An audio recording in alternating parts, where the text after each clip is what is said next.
welcome to another episode of Game Chat. I am Kate, and here today I have with me Chris. Hello. And Sam. Hello. And we are here to talk about Cyberpunk. Now, this is a very controversial topic at the minute. A lot of bad press, shall we say. But Chris, how did you find the game overall? I enjoyed what it was, but I can't help but be slightly disappointed about what it could have been. Agreed. Sam? It's a flawed masterpiece, basically.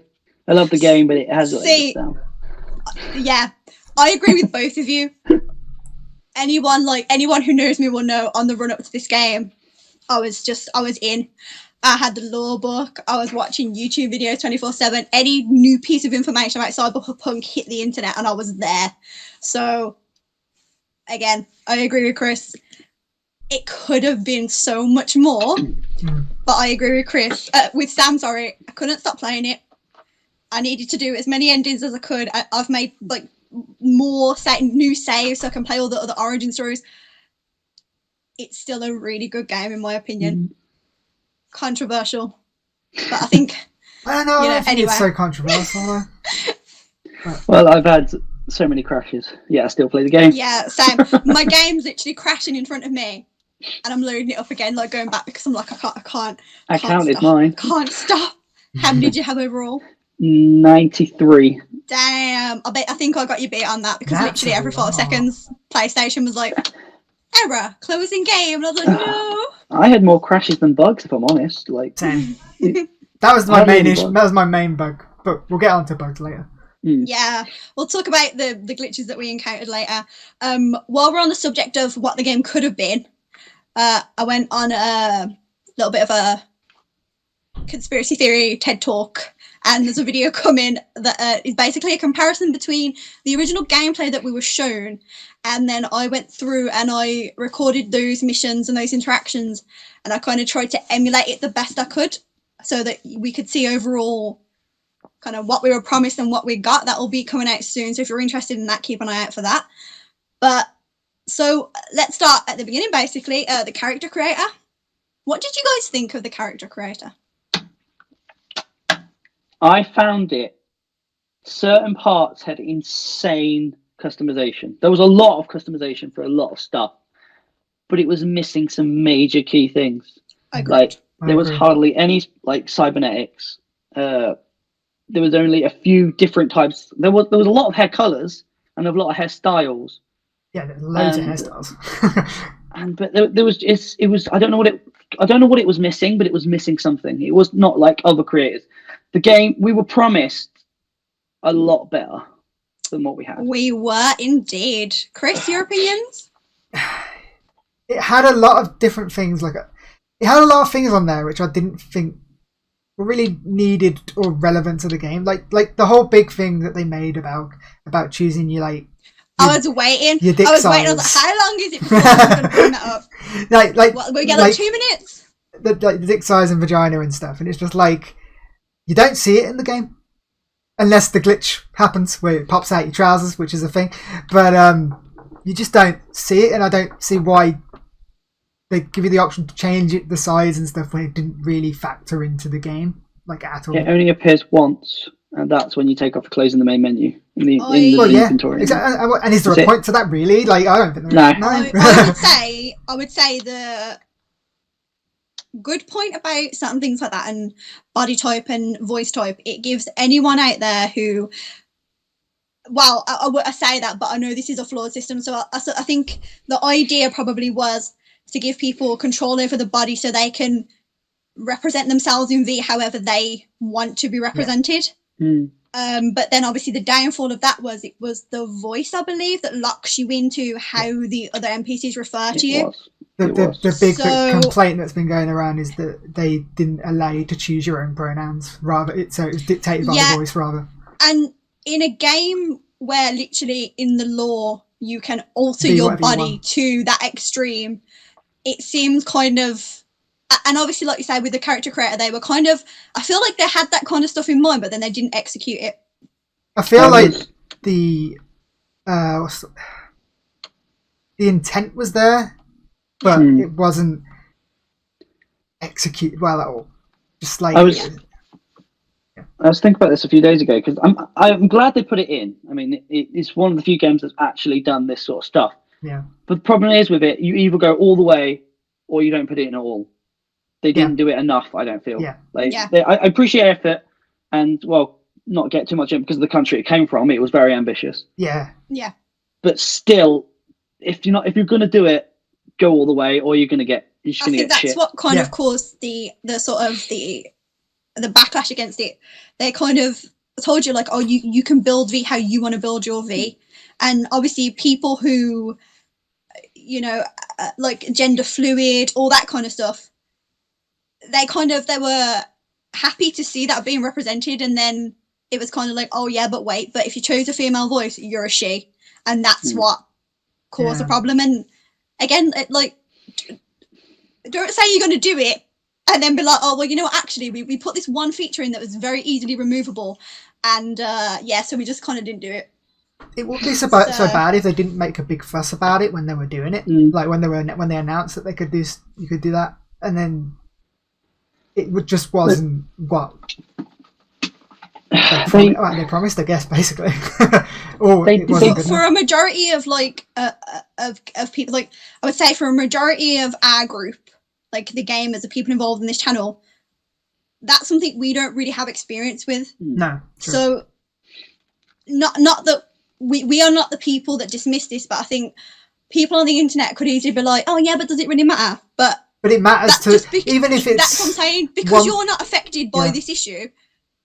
It doesn't mean that it doesn't matter. It does matter to people. Even if, say, it's like 1% of gamers, or probably more, but even if it is, like, they should be able to feel represented as well. Exactly. Everyone should be able to feel represented. And in a game where, like we said, you can literally, well, not that we could, but the people in the world can modify their body to however they want to look, however they want to sound, whatever they want to do. It seems kind of silly that they dropped the ball on this issue. Yeah. At the end of the day, like, just to sum it up, like, I appreciate the effort, but they've done it wrong, basically.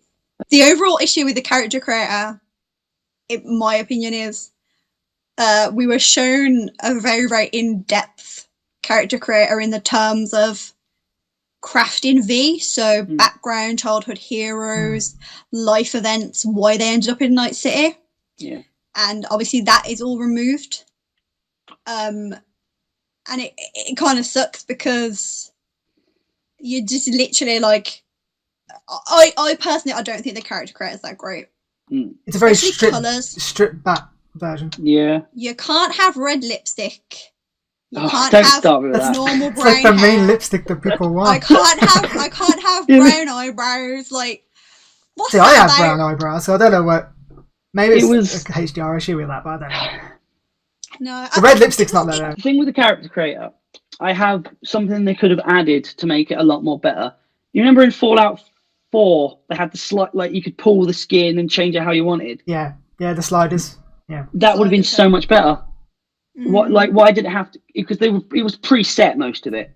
Yeah. It was numbers, Well, like in old games. All of it was. But if it was sliders, I don't think they would have had much complaints. Even everything, genitalia, if everything was sliders, it would have been a lot better.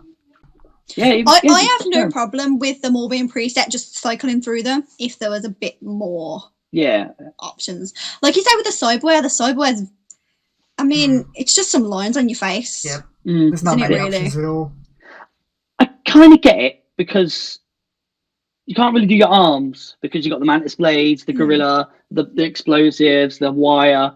So you kind of need your arms to be thingy. But where's the leg ones? Where's the because there's like people have their shirts off and they have all cybernetics. Yeah. On their stomach, they have like lines going down. Some of the female characters have that like gold. Yeah. They have like inlays on their skin and on their hands and even down their legs. That would have been cool to have. Yeah, it would. Yeah. But I think the tattoos are quite. I think there's a good selection there either. Really. There's not enough. There's nowhere near enough, and they're okay, but they're not cyberpunky. They're just like gang tattoos, really. My favourite one's the Valentinos. Oh, that has all like the Day of the Dead like aesthetics and all that. That's my favourite one. But even the face tattoos are like not great. But yeah, again, like you say, they go all out in some aspects of the character creator, but not in the other. And especially when you could see all that in the original video about these childhood heroes, and Johnny Silverhand was one of the options. Yeah. That would have been so cool. And The there's just a lot more going on. There's a lot more going on. The whole side thing with this is that it's a first-person game, and you never really see your character that much. So it's I mean, it would have been better if they kept the third-person cutscenes, which I'm sure we'll get onto later. But if the fact that they didn't, it's like you don't see your character that much in the grand scheme of things. Does it matter as much as it maybe would have if you had those third-person cutscenes? Yeah. So moving on from the character creator to V's life path is the first thing that you choose before you even get to the character creator. So Chris, do you want to tell us a bit about the Nomad life path? Yeah, I played as Nomad. Basically, you start off in this like basically outside Night City, in this like little garage where you're fixing a little car because you're all knowledgeable on like engineering and cars and shit like that. So you're fixing up this car, and you have to go to like you've lost. Basically, you were in this gang called the Backers. They ended, and you basically got forced to move on. And you're asking someone else for a favor on this radio to get you into Night City, and you're going to basically start off as like a mercenary and stuff. But on the way you end up meeting Jackie, and you're doing a job with Jackie, and you have to get this iguana to and smuggle him in, and that's how you get into the city and stuff. And then it has like this really cool car chase thing where you're shooting out the window and stuff like that. So that was really cool, really good introduction to the character, and felt really nomadic, really like you're going like you're an outsider from like not a city person. But other than that, like there's stuff in the conversations where you have like options to say stuff, and it's nomad options, and it's stuff like if you're doing a mission where you need to know something technical about engineering or something like that, like that's the nomad option. Like you wouldn't have that otherwise, so you wouldn't have that knowledge, and it's stuff like that. Or if you got knowledge of like when you're doing missions with Pan Am and the Aldecados, like you can talk a lot to how your gang used to run because they are also nomads, so you have that option. But other than that, like I don't think it really makes that much of a difference in the grand scheme of things. Your nomad dialogue. I was a street kid, so say I was a street kid, but I've got a very high like tech ability. What advantages do you get being a nomad that I wouldn't have having a high tech ability? I did feel like a lot of the time, because I went for high tech as well, a lot of the time those two options were the same. Not the same, but like similar stuff. So it's like maybe I shouldn't have gone for tech because I feel like maybe I already had that as nomad and just didn't know. Yeah. But tech also helped open a lot of doors literally in the game. So it's one of them. But I do feel like that's a slight oversight in terms of they're very similar, so what's the point of having both? My origin, the first one I chose, the one I knew I was going to choose from like before I even had the game, I knew I was going to choose Street Kid. So if you choose Street Kid, you start off in the Coyote Bar, and it's implied you're already kind of known in that area as someone who shouldn't be messed with. And you grew up in Hayward, you have that sort of community kind of feel to it, and the barman, he tells you that he's in trouble with a fixer. He owes the fixer a lot of money and he can't pay it back. So you go and you speak to this fixer, and he tells you he will wipe off the debt if you can steal this car, this like super high tech car. I think there's only like 5 of them in Night City. So you go and you go and steal the car. On the way, you run into the fixer Padre, and you have a conversation about how V left. I think it was for Atlanta. It was. And she comes back, And he's like, oh, was it not what you thought it would be, blah, blah, blah.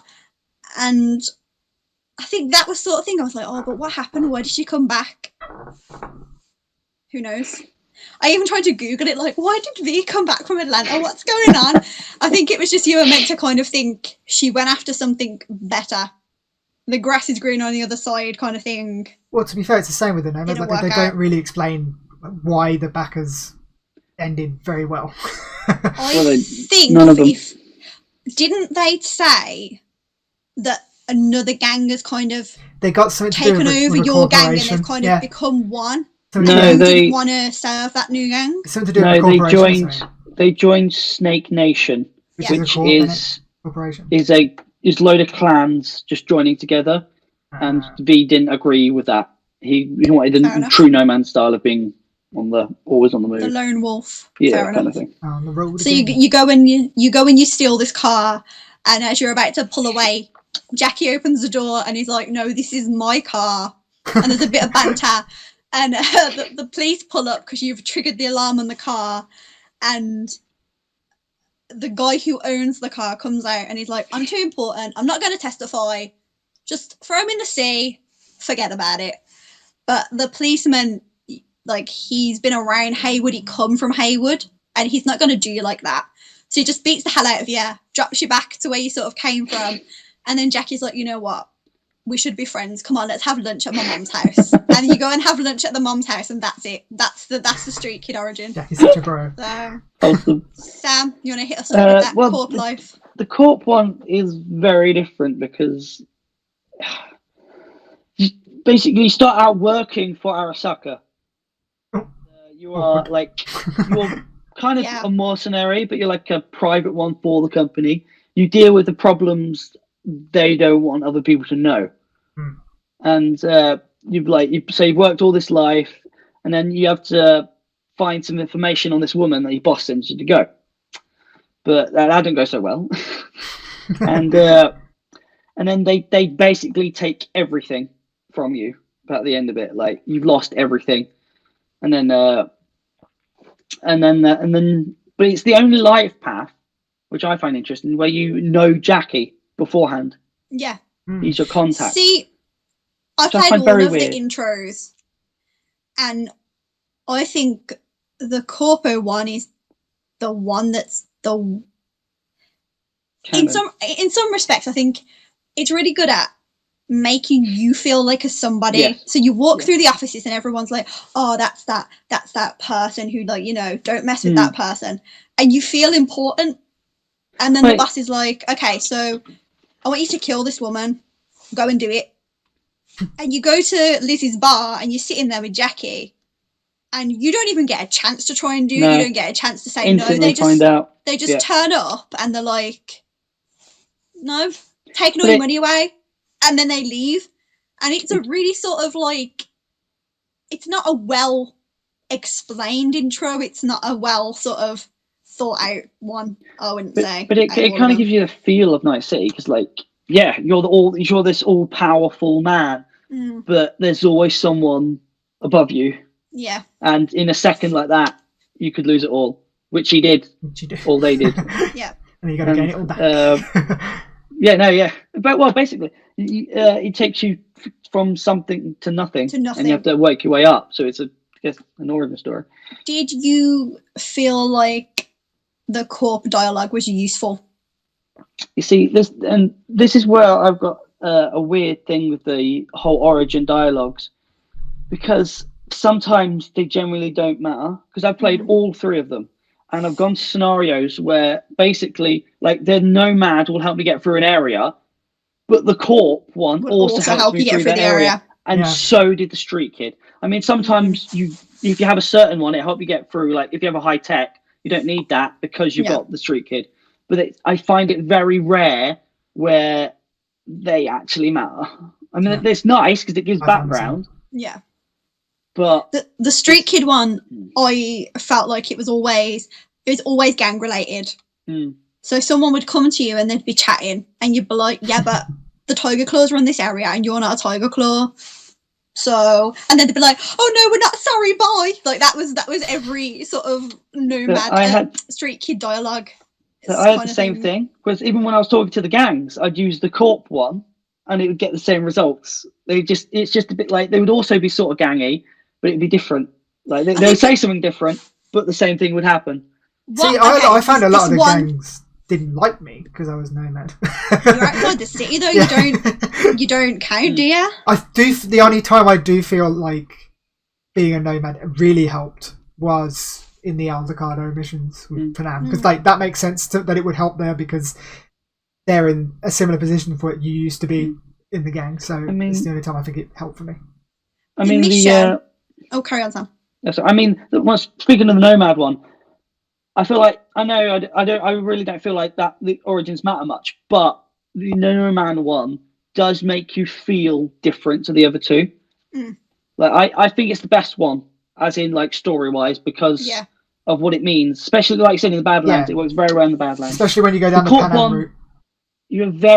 You can use it very often, not very often really, despite how many times you are talking to certain characters. You use it very, very little. But the Street Kid, a little bit more. But the Nomad, I found it to be more relevant to nearly everything. Oh, okay. Like you had more. I saw more Nomad than I did any other.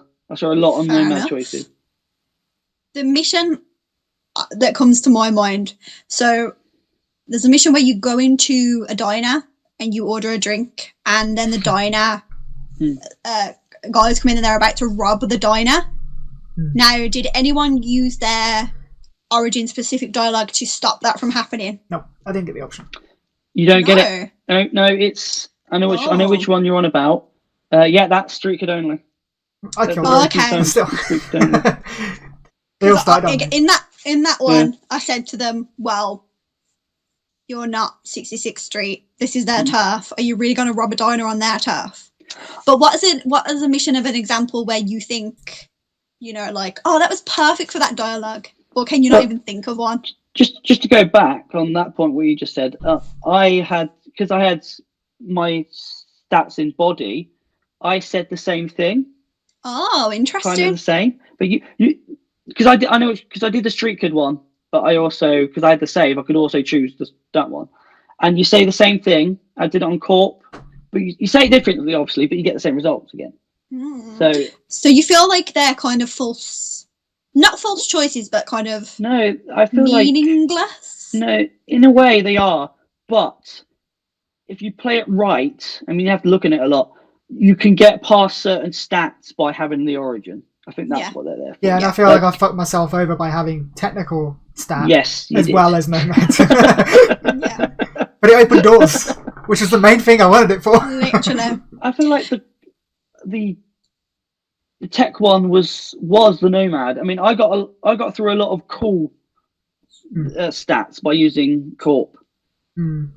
Like it was the same thing. But I think the issue for me now that I've gone and I've played all the origins, I don't think it makes much sense in terms of Street Kid. Yeah, you want to make a name for yourself, you become a mercenary. Fair play. Nomad. You've come from the outside. You've got a certain set of skills. You're inside Night City. What else are you going to do? Merc. Fair enough. But then you also Corpo basically agent, end up... I feel like that's the one that's kind of like... Because in the Corpo intro, the guy's like, you're going to kill this woman. And you're like, I'm not a killer. I'm not doing that. So that didn't indicate to me that V is like a stone cold killer. So the fact that she would, in like the space of a few, like, is it like 2 years, become a hardened, like... You see... They need to... I think they needed to be different. They needed to have a little bit more effect on the overall story. And even the dialogue, I don't think it's kind of a bit of a waste that once you kind of get out of that life path, the options where you kind of don't really have a choice in what to say, we all say the exact same thing in the exact same way. Whereas them three origins are so vastly different. I feel like there'd be certain words that each life path would use that others wouldn't. Stuff like that. Yeah, like accents and stuff. Yeah. Again, I'm just mourning what could have been. Like, I I get what you mean there, because I feel like the Nomad should speak totally different Yeah, to any and of the characters. To the the corpo should be very like Yeah. posh and use like big words, and the street kid should be like, what it's all stuff that could have enriched the character of V so much more. With these different So- origins, would have been interesting to see, and would have been a good barometer in terms of knowing how much difference the conversation choices have. Is if you saw the options for the different origin stories, Blacked out. like that you couldn't do, Oh, to show like you like obviously- great, yeah. yeah. Like So in like Mass Effect. yeah. So like, I feel like if that would have been there, like, and you came up with the options, and the one like corpo one for me was blocked out, I would have been like, oh, if I was a corpo, I would have got through this, but obviously because I'm a nomad, I got to do something else. Like that would have been interesting to see, but obviously because they don't do that, we don't know how much. Like for all we know, when a nomad choice comes up for me in a quest, a corpo choice could come up for you. And I feel like that's what the Sam's case. saying. Sam's had the most experience in this game. I feel like that's basically what happens. Yeah. Yeah. No, it's And Do you know probably what an it was. example of a false choice that I realised the other day, which kind of doesn't make sense to me? Very first mission, the rescue, when you pull Sandra Dorset out of the bath, Oh, yeah. and she starts to flatline, and a countdown timer comes up, and you can be like, Jackie, throw me the air hypo, and it's a countdown. It's like, quick, say this. If you do not press anything, he will just turn around and throw it to you anyway. And there is that mission goes the exact same way. I don't know. Obviously, I was only just at the start, so I don't know if later on in the game there's any repercussions. Sam, do you know? I'll tell you. I'll tell you exactly why that's the same for everybody, because it's the E3 demo that was shown to loads of people. But that was in that demo. Again, there's the choice is V can carry her, or she can ask Jackie to carry her, and that kind of happens. She flatlines, and Jackie just throws it anyway. So if that's always going to happen, and if there is any consequences further down the line, if anybody knows, please let us know. I haven't got that far on another origin yet. I met with her later on. Yeah. Yes. Did you meet with her again? Did you not meet with her? Yeah, I did. I was going to say.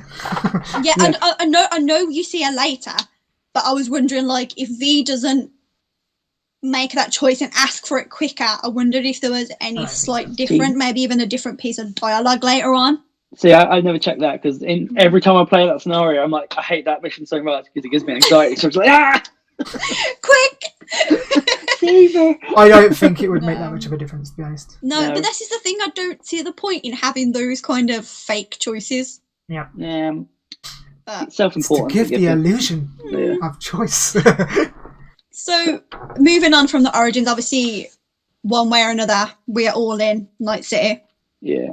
Night City. Night City. I knew you were going to say that. Copyrighted. So, I mean, again, promised this vast city with people who live their lives on a day and night cycle, all that we were promised. Yeah. If their lives are really a day and night cycle of them standing in the same street, talking to the same people, and then Overall, moving to the next though, street and doing the same thing. Does that matter to you? Does that affect you? Because I don't really feel like it does. See, when I started the game, the first few hours, when I first got into Night City, I had hoped that was an actual thing, because I had an interesting situation happen where a guy fell off like one of the top skyscrapers and landed on the floor in front of me.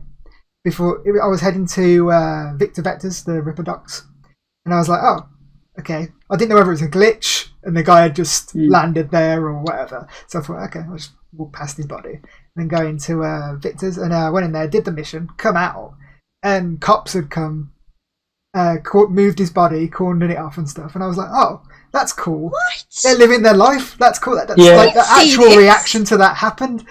And then I never saw anything like that out ever in the game afterwards. Yeah.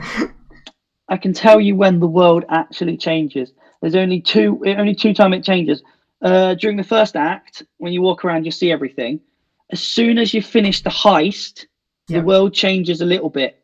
People are moved, and that's it. Oh. There's no, because if you start the game again, you know that dude that's constantly getting arrested outside your apartment. Yeah. You're always on the floor. Yeah. It's different at the beginning, Mm. and then as soon as you do the heist, he's on the floor always. It's always the same dialogue. There's some cops that are at a bar where when you first meet Jackie. Oh Noodle god, bars. they're always Yeah. there. Always Yeah. there, same dialogue, Same conversation. every time. I mean, You if know- you wait, you can hear different things, but it rotates. It goes back to the Rotates. beginning. Yeah, every time you go back to your apartment and come back out, oh, same conversation again. Yeah, 100%. Do you think though that really matters in the grand scheme? Because I don't.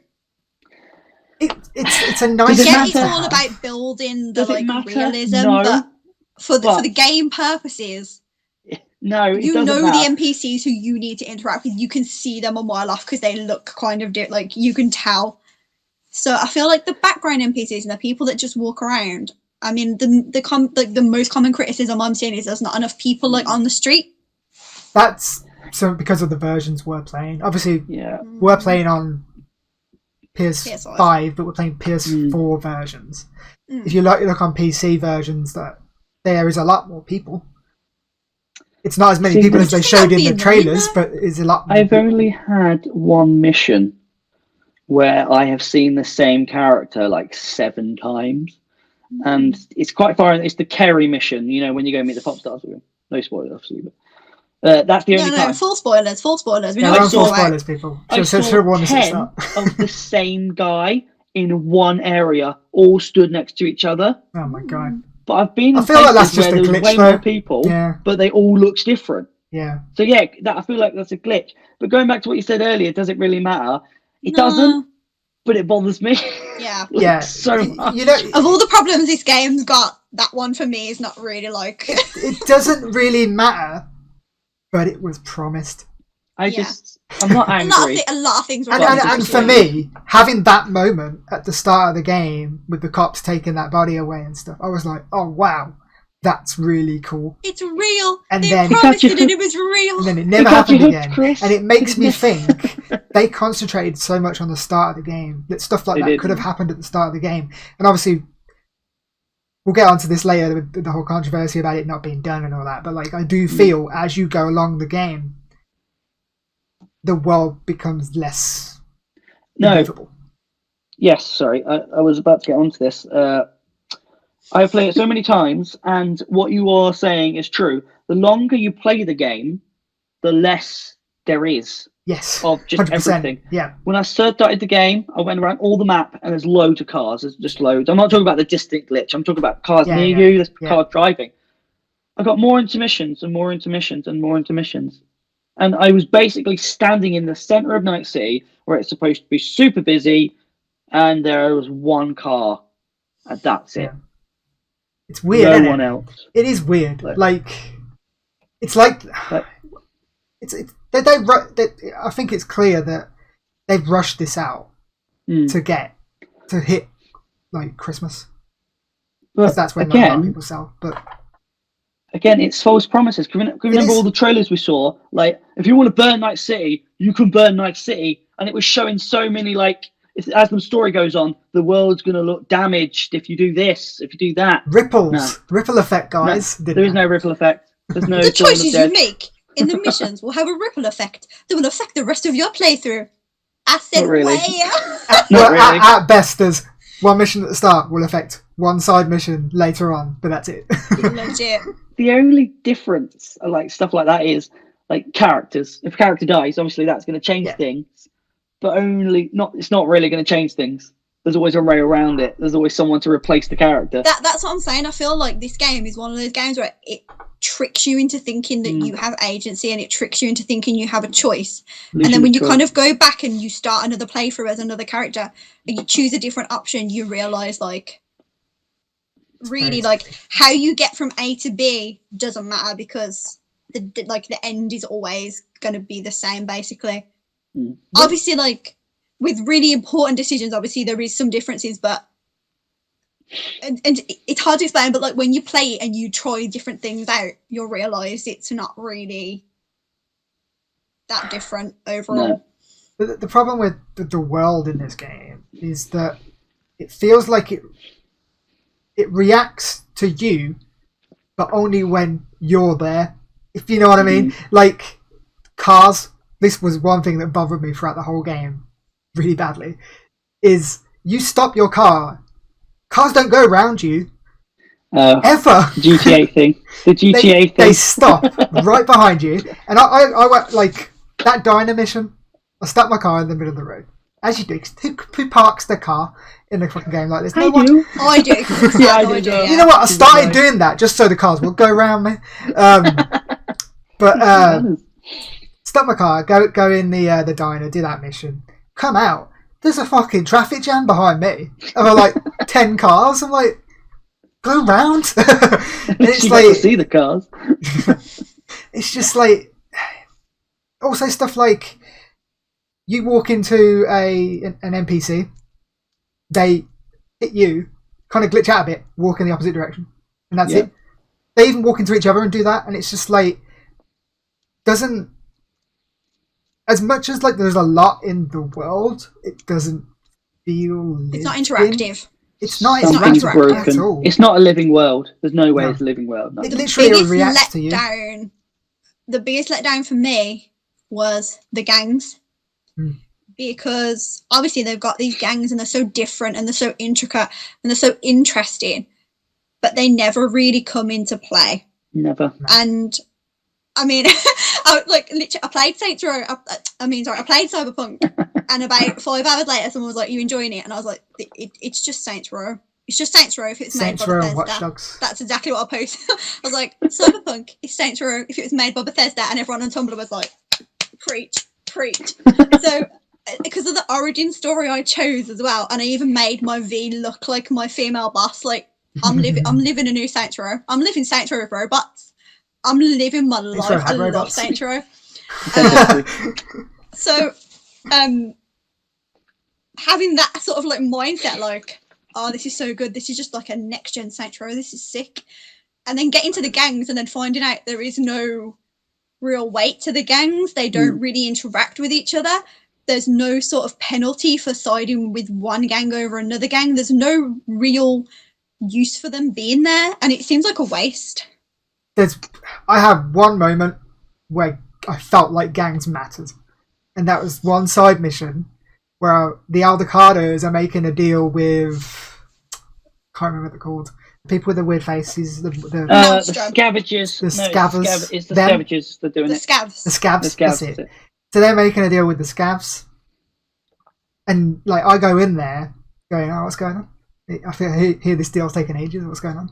And obviously, like the Aldecados know me really well because I'm like a nomad. I'm in with their gang, and the scavs like recognize my V, and I'm like, "Oh, maybe I shouldn't have come in here." And obviously, they recognize me from the start of the game where I fucked them up hard, and it's like I feel like your actions towards the gangs mattered in that one mission because they like recognize me. The deal goes south. They try to kill us. Obviously, we wreck them anyway, but like, go on. Yes, Katie, you can speak. Question. It's not a question. I'm about to dash your hopes. Right. I'm about to kill it dead. One, that mission that you were on about is the Sandra Dorset mission, which every V goes through. That was a start mission. They were always going to know it was you. Yeah. Apparently, it links to your street cred. If you've got really high street cred, they know who you are. I encountered that mission. I walked in and I was already friends with the Aldecados because I'd done all the deserty stuff. And they were like, "You're V." And I'm very aggressive in RPGs. I'm like, "Yeah, I am." And what? And they were like, "Well, you messed up our operation." And I was like, "Yeah, I messed them up and I'll mess you up as well." And they were like, "Yeah, she's right. Just give her the eddies." And they mentioned Mantis. They mentioned my Mantis blade. And I don't know if they mentioned anything specific to you because one of them was like, "She's got Mantis blades," and then V was like, "I'll have you dead before you can even pull out your gun." And they paid me and they left. But they did say, "Oh, like you'll hear from us again," but I never did. See, this is what I'm saying. Like, because obviously you encountered the scavs in that start mission at the start of the game. I feel like things at the start of the game that are set in motion, like, yeah, I feel like that's obviously connected to that mission, and they knew that from the start. Like, but you never get later on. Something that you do to another gang later on is never thought of again later. Another example of what you, I think this was the mission you were referring to earlier. Depending on who you leave in charge of the Maelstrom, or the state you leave the Maelstrom in at the All Foods, affects the mission later when you have to get Johnny's mate. Yeah, Johnny's Johnny's no, her code name's Bess Isis. I know that much. Yeah, Nancy. Nancy. But yeah, Nancy. like if you go there, obviously for me it was Royce and Dum Dum. I love Dum See, Dum. for me it was Brick. A special shout out to Dum Dum. I think he's a really cool character. I shot his face straight away. He's the only Maelstrom that I will forgive. But for you, it was somebody else, wasn't it, Chris? Brick. The guy you save. Yeah, Brick. In a different room or whatever, but like that's what I'm saying. Like the encounters at the start seem to matter later on in side missions and stuff, which I feel like they wanted to do across the board, but obviously with time constraints of having to get it done for Christmas, they probably just thought, oh, we can scrap that and just leave it as it is, and then just like I said, it feels like it's less. The more you go into the game, consequential as you go on. Tell me the glitches that you encountered. The main glitches. You want to go first? to be fair, you know what? I really only suffered from my game would crash, and it seemed to be every time I rode a motorbike. If I was riding a motorbike and I was going really fast on a long stretch of road, that would be when it would shut down. So I don't know if I was going too fast for the game to load where I was going. You're going too furious, Kate. Too furious. That's the main one that I encountered. That is the main one. And that's why I fast travelled everywhere. See, I never fast travelled. See, that's the only thing that stopped my gaming from breaking. The amount of times I fast travelled and then crashed is a thing also. If I fast travel home, 80% of the time it will crash. That specific one. I tried doing it loads. I actually tested it out to see it crashing because I wanted to know what happened. But 80% of the times I went home, instant crash. The first 2-3 days I was playing it, my t-shirt kept disappearing. Yeah. So I had like a jacket on and then like no t-shirt. Tits out for V. Is that the one where it shrink your boobs to match the t-shirt? It's like what size chest do you want? So I chose like big. And then when you put any top on, it makes them smaller. Yeah. This is what I'm saying. So like why ask like? But those size choices in both chest size and dick size don't matter because the bulge doesn't change. And then this one glitch I had that I thought was really funny. So I called my car my beautiful black Caliban. Called it and it come riding down the road. The road was empty, by the way. There was not a single car on this road. It came down the road, sort of stopped, jumped in the air, flew sideways, hit the wall, and was like stuck in the wall. It's Roach all over again. It was so funny. I found it so funny. I was crying. It was just the way that it happened. I had a few issues with calling cars. Like I called my motorbike. I put this one on Twitter. Where I'm running towards where my motorbike's going to come because it doesn't come straight to you all the time. It sometimes stops down the road. Yeah. And I'm running up to it, and I go past this car, and then suddenly it's like jolts up, but it looks like a transformer coming alive or whatever. It scared the shit out of me. Turns out my motorbike had spawned under the car, flipped that car, and then that blew up and killed the people inside. I was like, Jesus. Did you think like a Decepticon was? I don't know what's going on. See, every time I call my motorbike, it always runs me over. There is that as well. It would do this like backflip and hit my neck. I've had some funny ones where like I called my motorbike once, and because most of the time I just used the motorbike because it was easy to get around the city. But it turned up like a few meters away. I ran over to it. It was just going round in circles, like it was really excited to see me, like a dog. And then there's another one where I called a car, and then it kind of came to me, but like all the bunch of like other cars just kind of like landed coming from the sky. Yeah. And I'm just like, that was a big one. What is going on? Yeah, that's a big glitch. It keeps happening. The cars spawned weirdly when you're trying to do something. Like not Chris, can you remember the Nomad ending in the ending when you go and Yeah. not to spoil it? That, Yeah, you know what I've seen. I mean, yeah, there's they just appear out of someone nowhere. else driving an AI, and there's a car on the side of the road, like just a derelict car, and you just plow straight through it in like for no reason. could have moved out of the way, but no, they obviously didn't program the AI to realize there's a car on that street. But still, it's really funny. I had a car that was stuck in the middle of the road, sort of out that way, like Badlandy way, and it was just stuck in the middle of the road. And every time I drove somewhere with River, he would always crash into it, but he would never acknowledge that he crashed into it. And it was stuck there for so long until eventually River crashed into it and it flew across the map and I never saw it again. I never had any of that trouble. Every time I called a car, it would just kind of come to me and then sink into the ground. Oh, like that, yeah. And some of the cars you buy as well are already sink into the ground. Oh, yeah, when you get there, I'm like, oh, I'm going to buy this car. I get to the car park, I'm like, where is it? And I look down, oh, there and it you is. see the roof of the car on the floor. I heard that. I didn't really have that many. I didn't really have that many glitches. The crashing was the thing I had the most. Yeah, but I have to say, most. Obviously, we're on PlayStation 5, so, people on last gen console got it bad. We got it. Sam got, what, 97? Was it? 93. 93. And that's on PS5. Now, PS4, like a base PS4 and an Xbox One, which apparently, when they said the beforehand that it runs surprisingly well on like Jesus gen. Like it runs it all. That's a surprise. Their crashes on that, like, it's unplayable on those consoles, which I assume we're going to get to at some point in this podcast. The whole controversy. They should have never released it on those consoles ever. Should just be next gen. I know that's hard to say because not everyone has one, but it should just be next gen. Yeah. But we'll get to that. I think obviously. Well, no, we can talk about that now. Obviously, for one reason or another, the game was rushed. That's obvious. Clearly. They are suffering the backlash for that now. Oh, hell yeah. They are saying, we'll patch it. But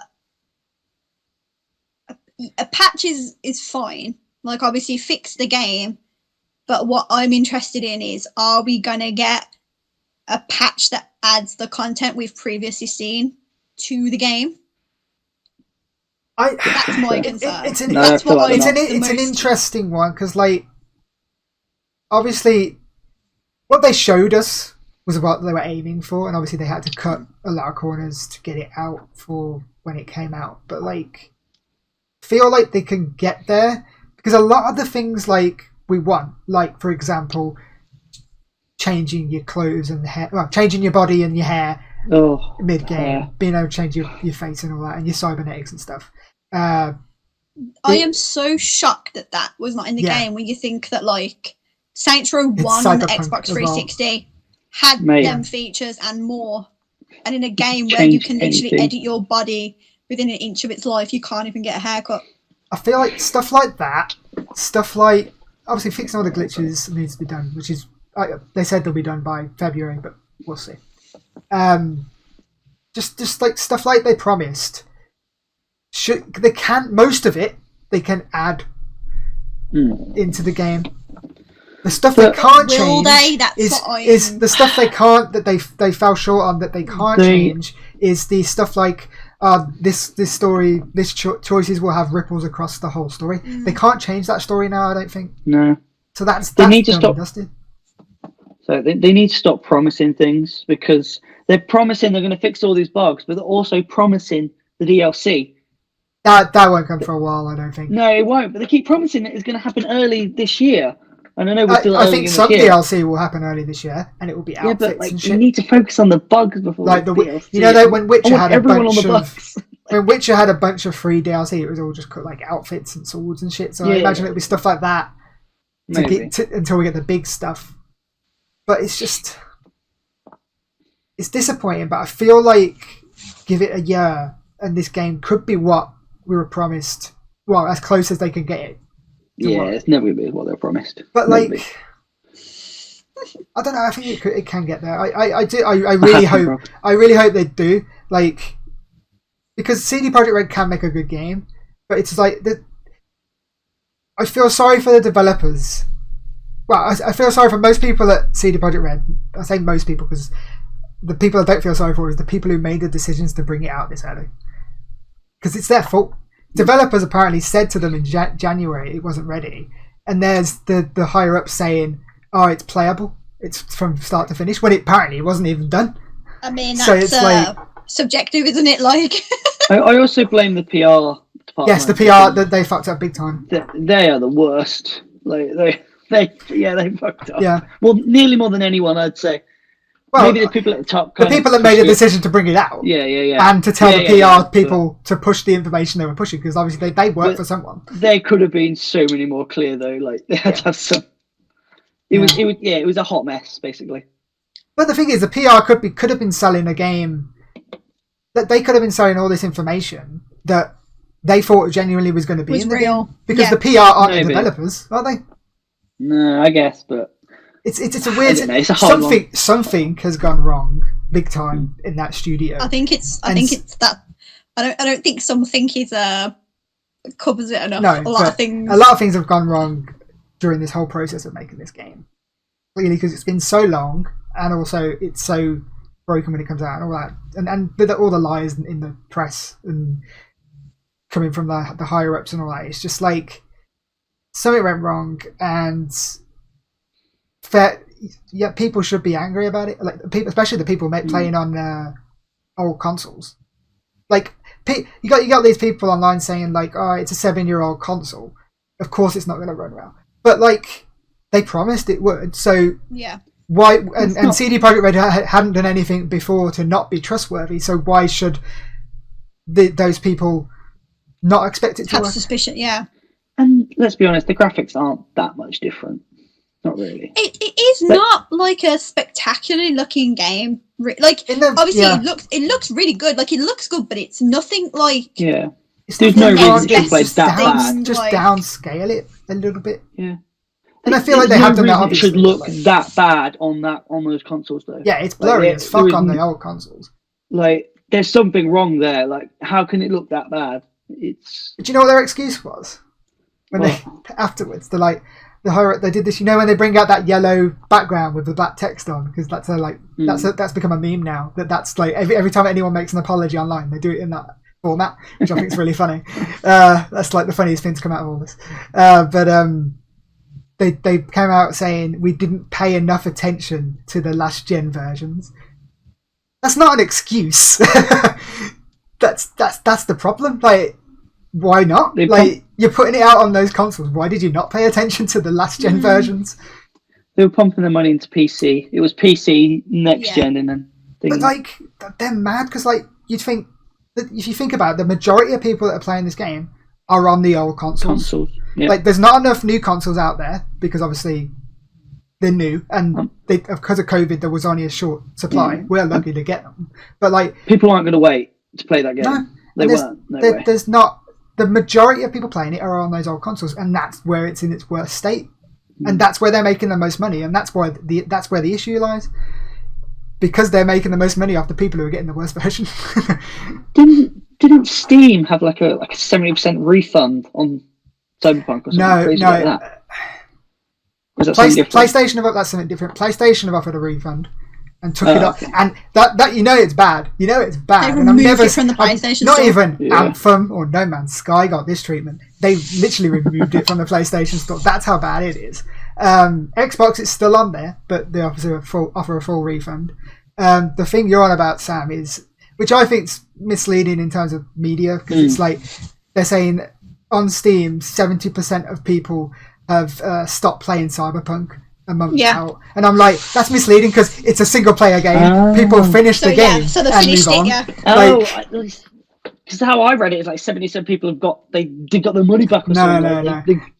It's just like 70%. It's lost 70% of its player base, and I'm like, well, because they've played it and finished it. They've finished it. I mean, surely I do imagine like some of them have just like stopped playing it because they're not a fan of it or whatever. But just like that's false. That's misleading journalism, in my opinion, because it makes it seem bad. But it's like you're not comparing it. It's not a multiplayer game. If that was a multiplayer game, fair enough. But it's a single player game. So Before we move on to the next part, I haven't finished with glitches yet. you haven't finished. Please. No, when I did the photo mode, which I love in this game, but I had one the other day where I went to take a photo and my head dislodged from my body and my body continued walking in the photo mode, and I thought that was so fucking funny. Chris spends that much time in photo mode, and we know it because Chris constantly sends his photos to the group chat on PlayStation. Also on my and then constantly it's like, Chris has sent an image. Chris has sent an image. Chris has sent an image. It's a good photo mode. I'm gonna say something, and it's probably like super controversial, and this is very like specific to me and my gameplay and the glitches that I encountered. Obviously, I know it's not universal. Cyberpunk for me ran better, and I encountered less glitches than I did on Assassin's Creed Valhalla. Assassin's Creed Valhalla had glitches for me constantly that prevented me from completing quests, that prevented me from making progress. And now that to me is when there is a problem with the game. I agree. Like, I agree with that. Yeah, Cyberpunk crashes, but I load it back up. I never lost a save. Touch wood, I've never lost a save. It carried on exactly where I left off. Yeah, it carried on where it's crashed, which was amazing. So it made a save as the crash. So for me personally, going from Assassin's Creed to moving on to Cyberpunk, I had more glitches in Cyberpunk, but the glitches and bugs I had in Assassin's Creed actually prevented me from completing content in the game.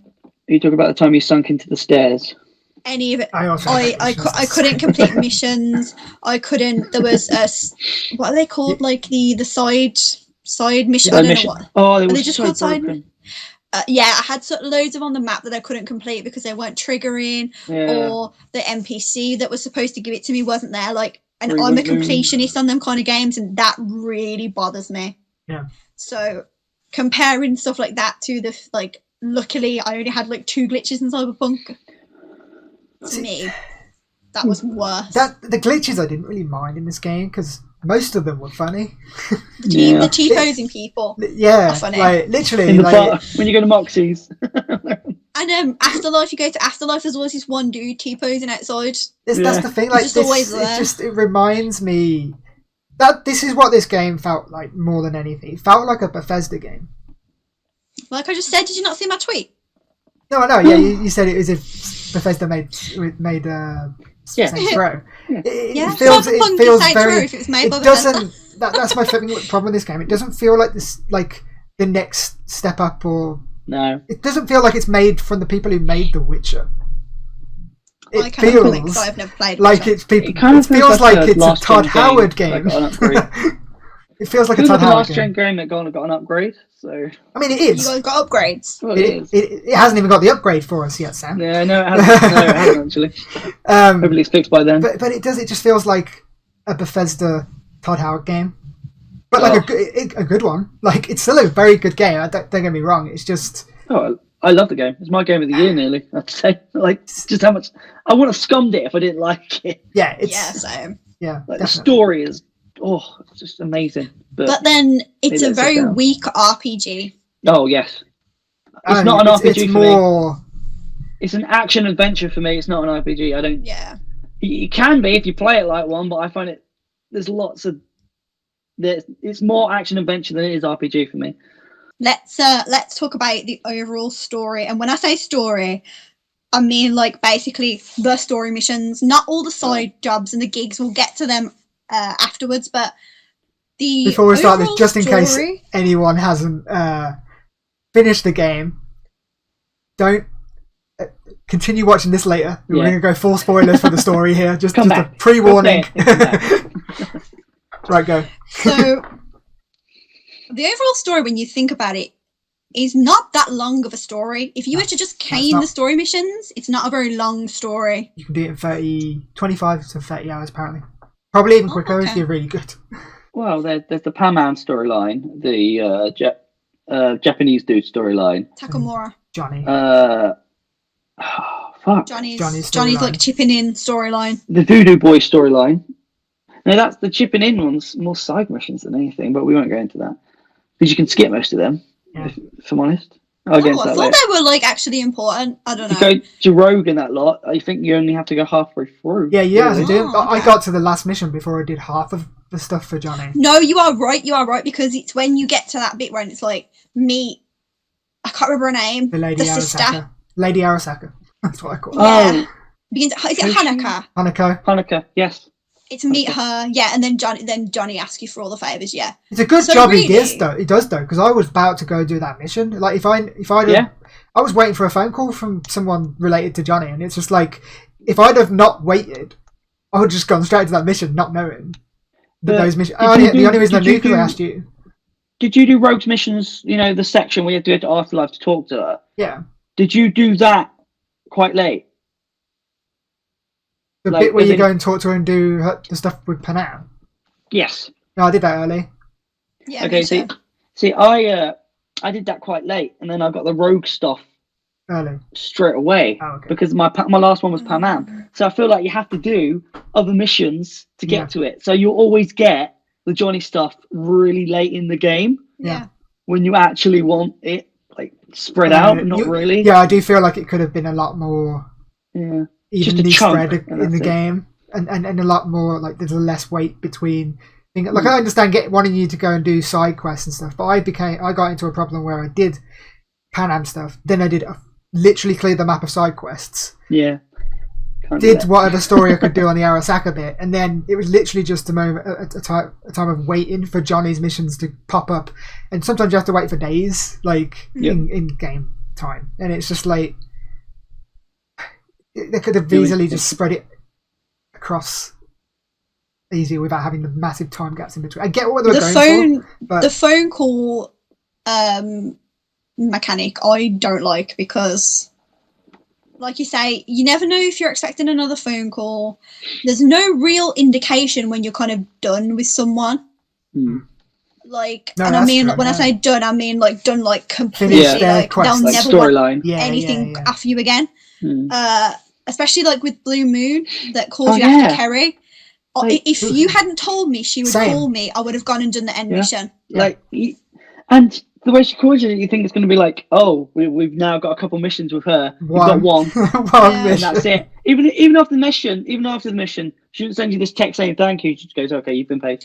You do get you do get trophies for completing like the story companion allies, whatever you want to call them. You do get it for them, but even like down to the fixers, I know obviously they're not part of the main story, but when you've done all the missions for a fixer, there should be a special conversation where they're like, thanks for your service, blah blah blah, so Yeah. you're not waiting for Yeah. another mission to pop up on the Yeah. map. But the overall story, I mean, I enjoyed it's it. for what it okay. was. Oh, It's good enough, but without the side stuff to fluff it, it wouldn't have been that great. no, yeah, she's right. The side the- stuff and the the best missions- stuff in the game. The missions are amazing, but there's not enough of them. There's too many sides and not enough main, if that makes any sense. The bosses are really, really easy as well. I think Like, ridiculously easy. not so much. That's the thing with this game is, it's not necessarily really easy at the start, but if you play it as much as we like, by the end of the game, I was the fucking Terminator. I could not die. Even I if was I level tried to 50. stand there and die, it took ages. I was level 50 before I did Voodoo Boys. So Literally, like I- that's. I think that's because we did so much side missions. Like Yeah. I know all of us were just scrumming the side missions rather than doing Yeah. like the way I play these games are I do one story mission, unlock a bunch of side missions, do all them, then go to another story mission. And obviously, I don't think that's the way they want you to play with how like, everything's spread out differently and all that. But like, I feel like I can't help it, and it kind of fucked me over because I leveled up so much doing all this side stuff. When I came back to the main stuff, I was ridiculously over leveled very Yeah. early on in the game, and I fucked everything like- up very easily.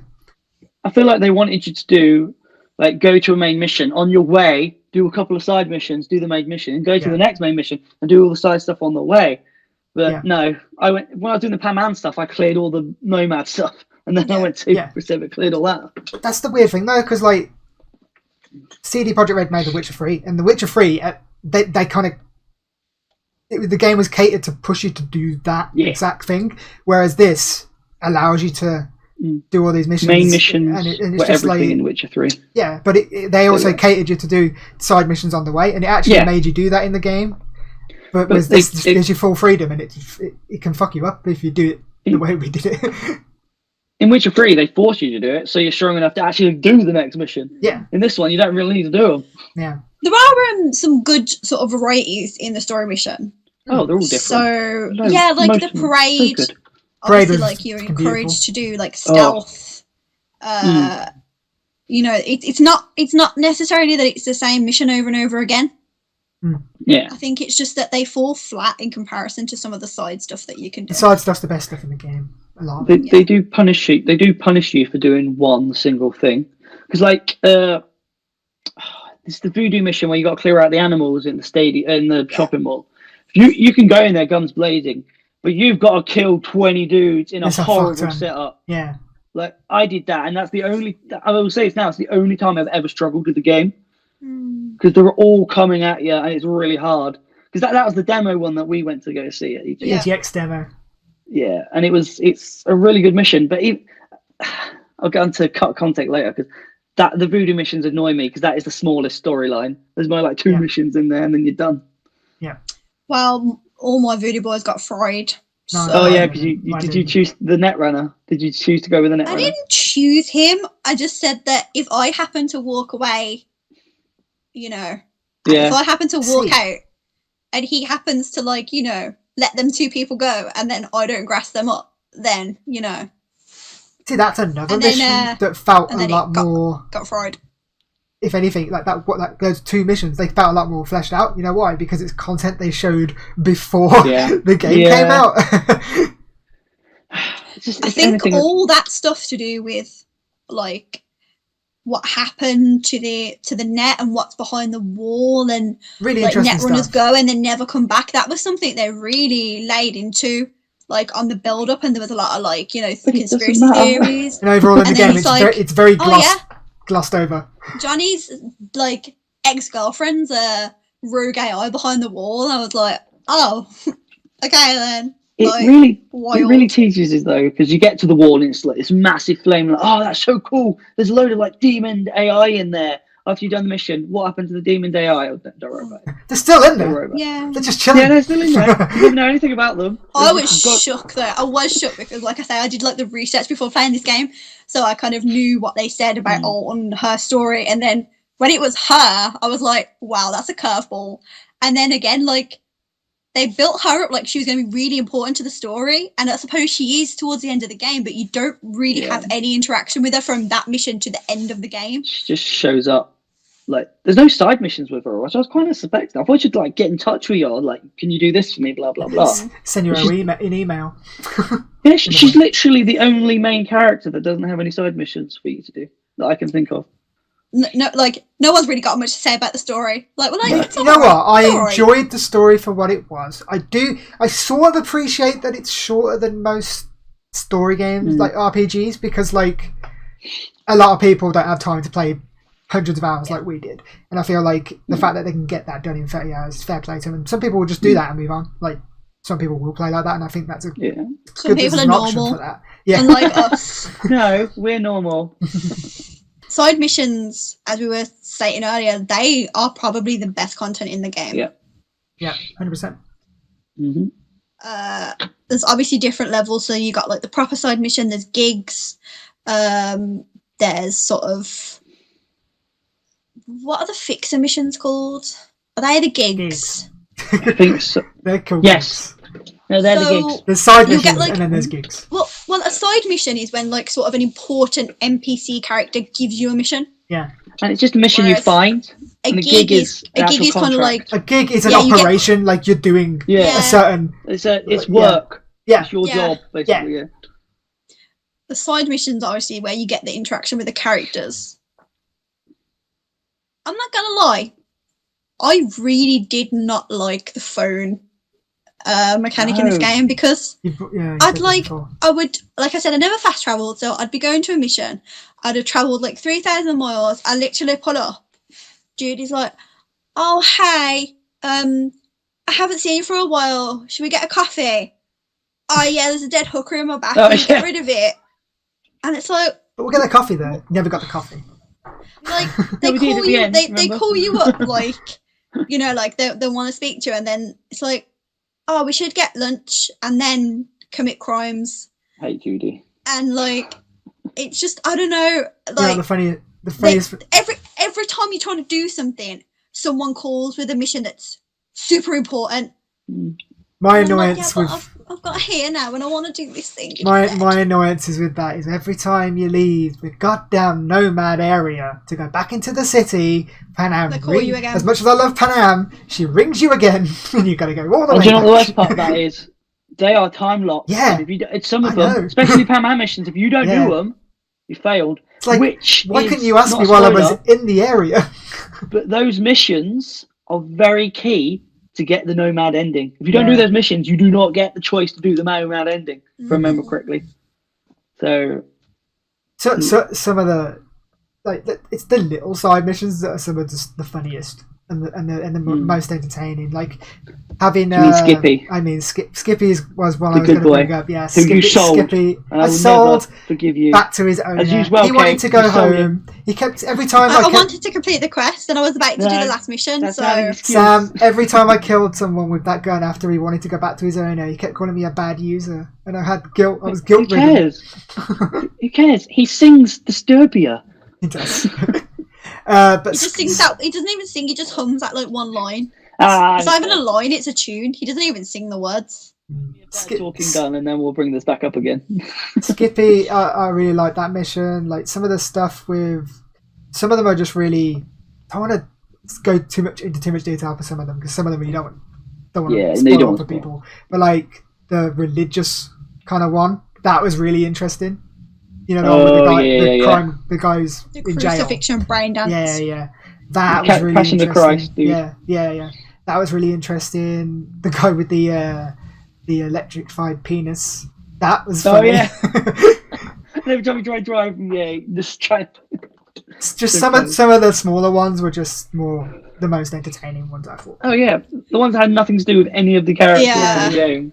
Just finding a dude with a flavor. You can tell a developer's just had. You know, what'd be a really funny idea.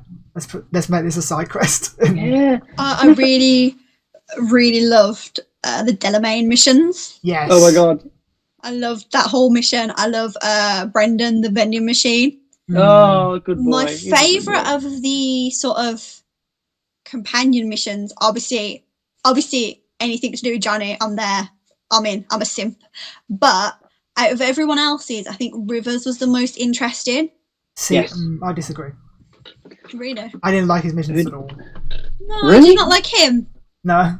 Oh, he's think a his he's mission- a wholesome boy. His mission was like a TV drama. It was really good. Yeah, it was like a crime drama. I don't know. I just, Yeah, it was really good. which would normally vibe with me having done forensics at uni, but I just don't know. I just felt like it was. What it is, guys, this is a call out post, is that Chris is so in love with Pan Am. That's what it is.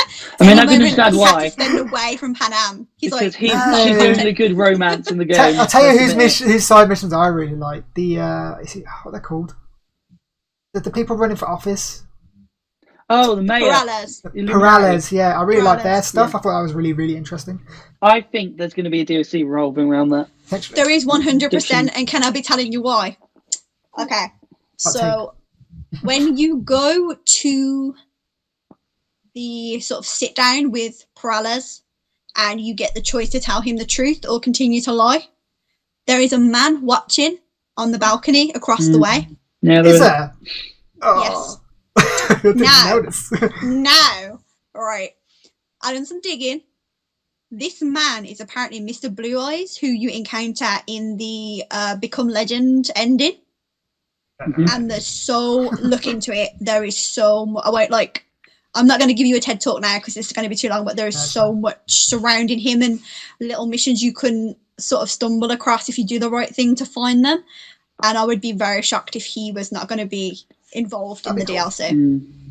From the DLC is it's all going to be within the 2 Beforehand. weeks you've got to live. Yeah. Like, 2 weeks you've got to live, where you spend Yeah. like 10 million Yeah. years.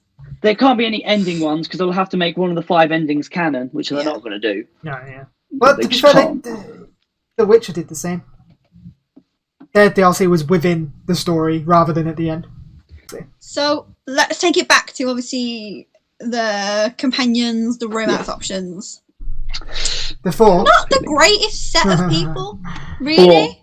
Let's do the romances first. Yeah, before people. There's I 4. mean, And one night stand. There's one night stand, and then there's 4 romances.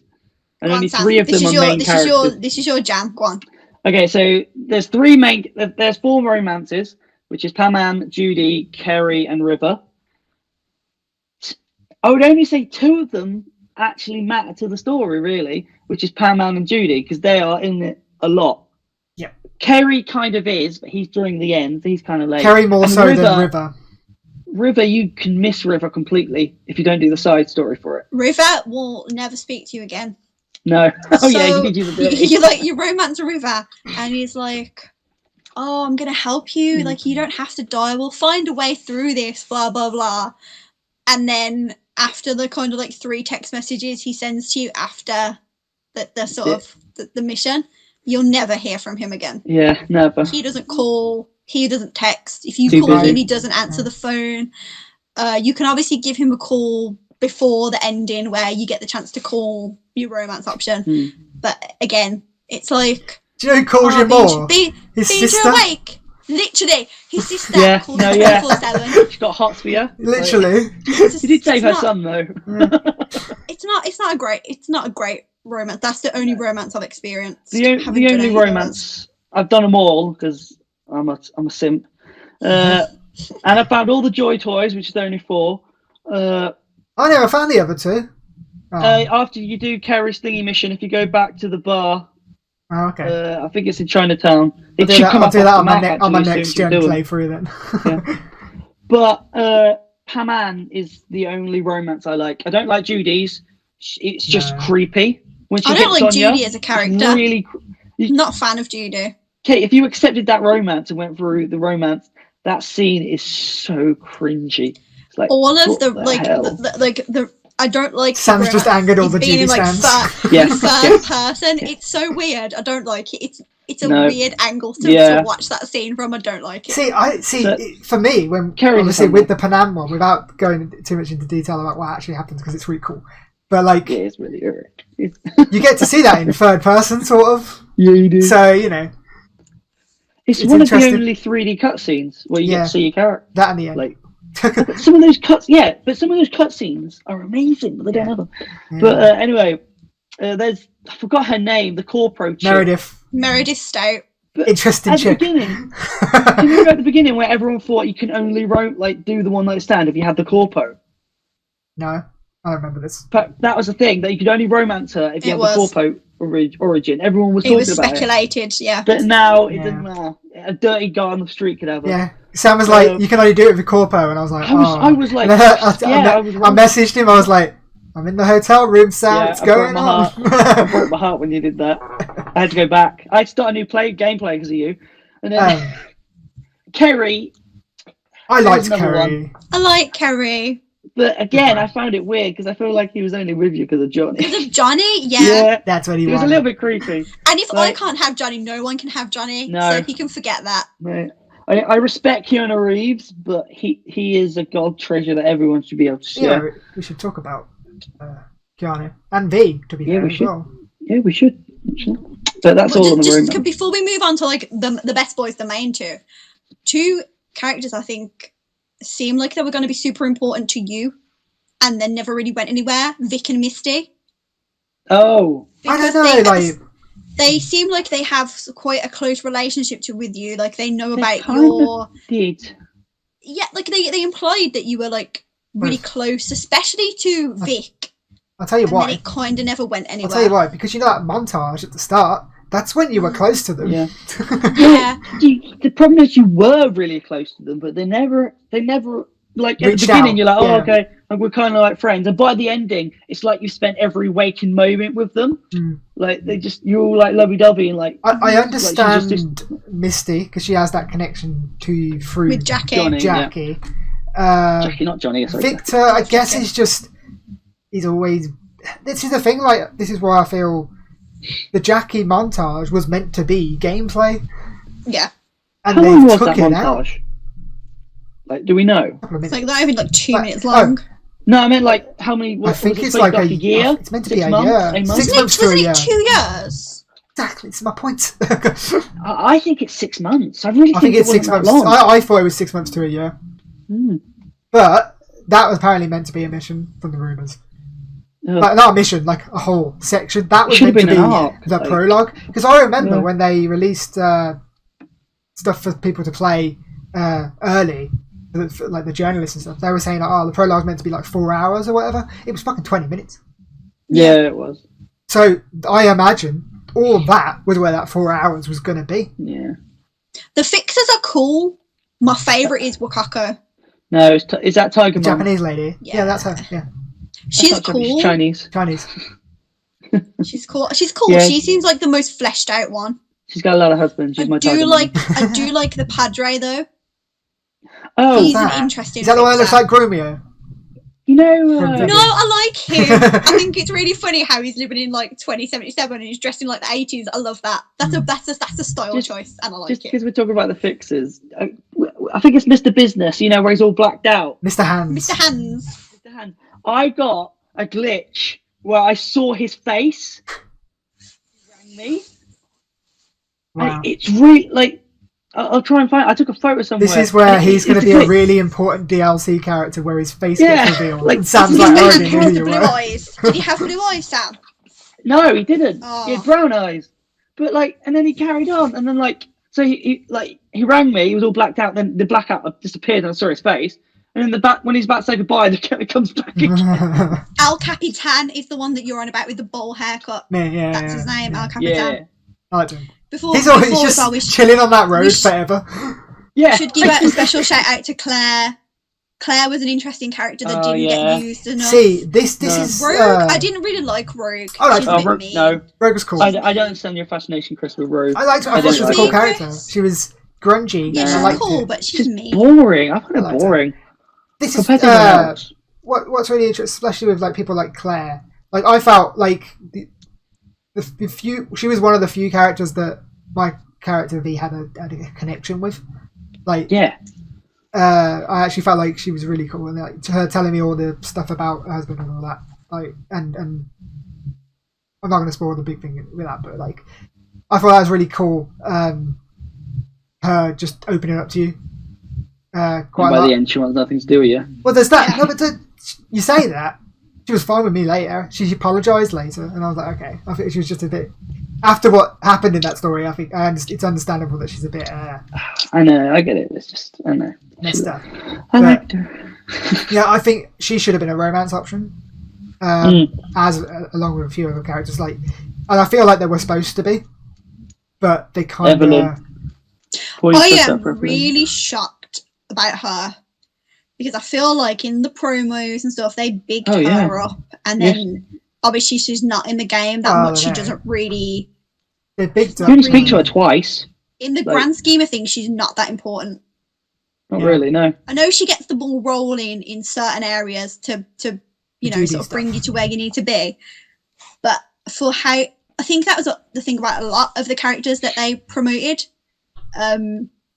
The Jackie death come to no shock to me. That cutscene of him bleeding out in the back of the taxi, I remember that being shown to me, so I knew that was happening.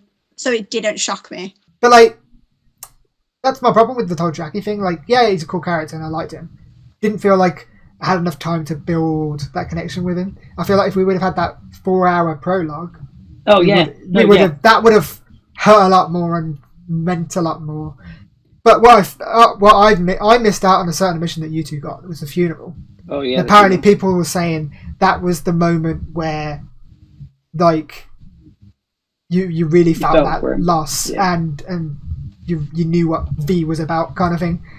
Yeah. That's But I never made a got bad that because choice. I didn't make a bad choice because I still got that extra scene at the end. But I mean, different choice. Oh, yeah, you did. That But, weird one. But I don't know. I just feel we But, should have like, got that just- 4 hours with.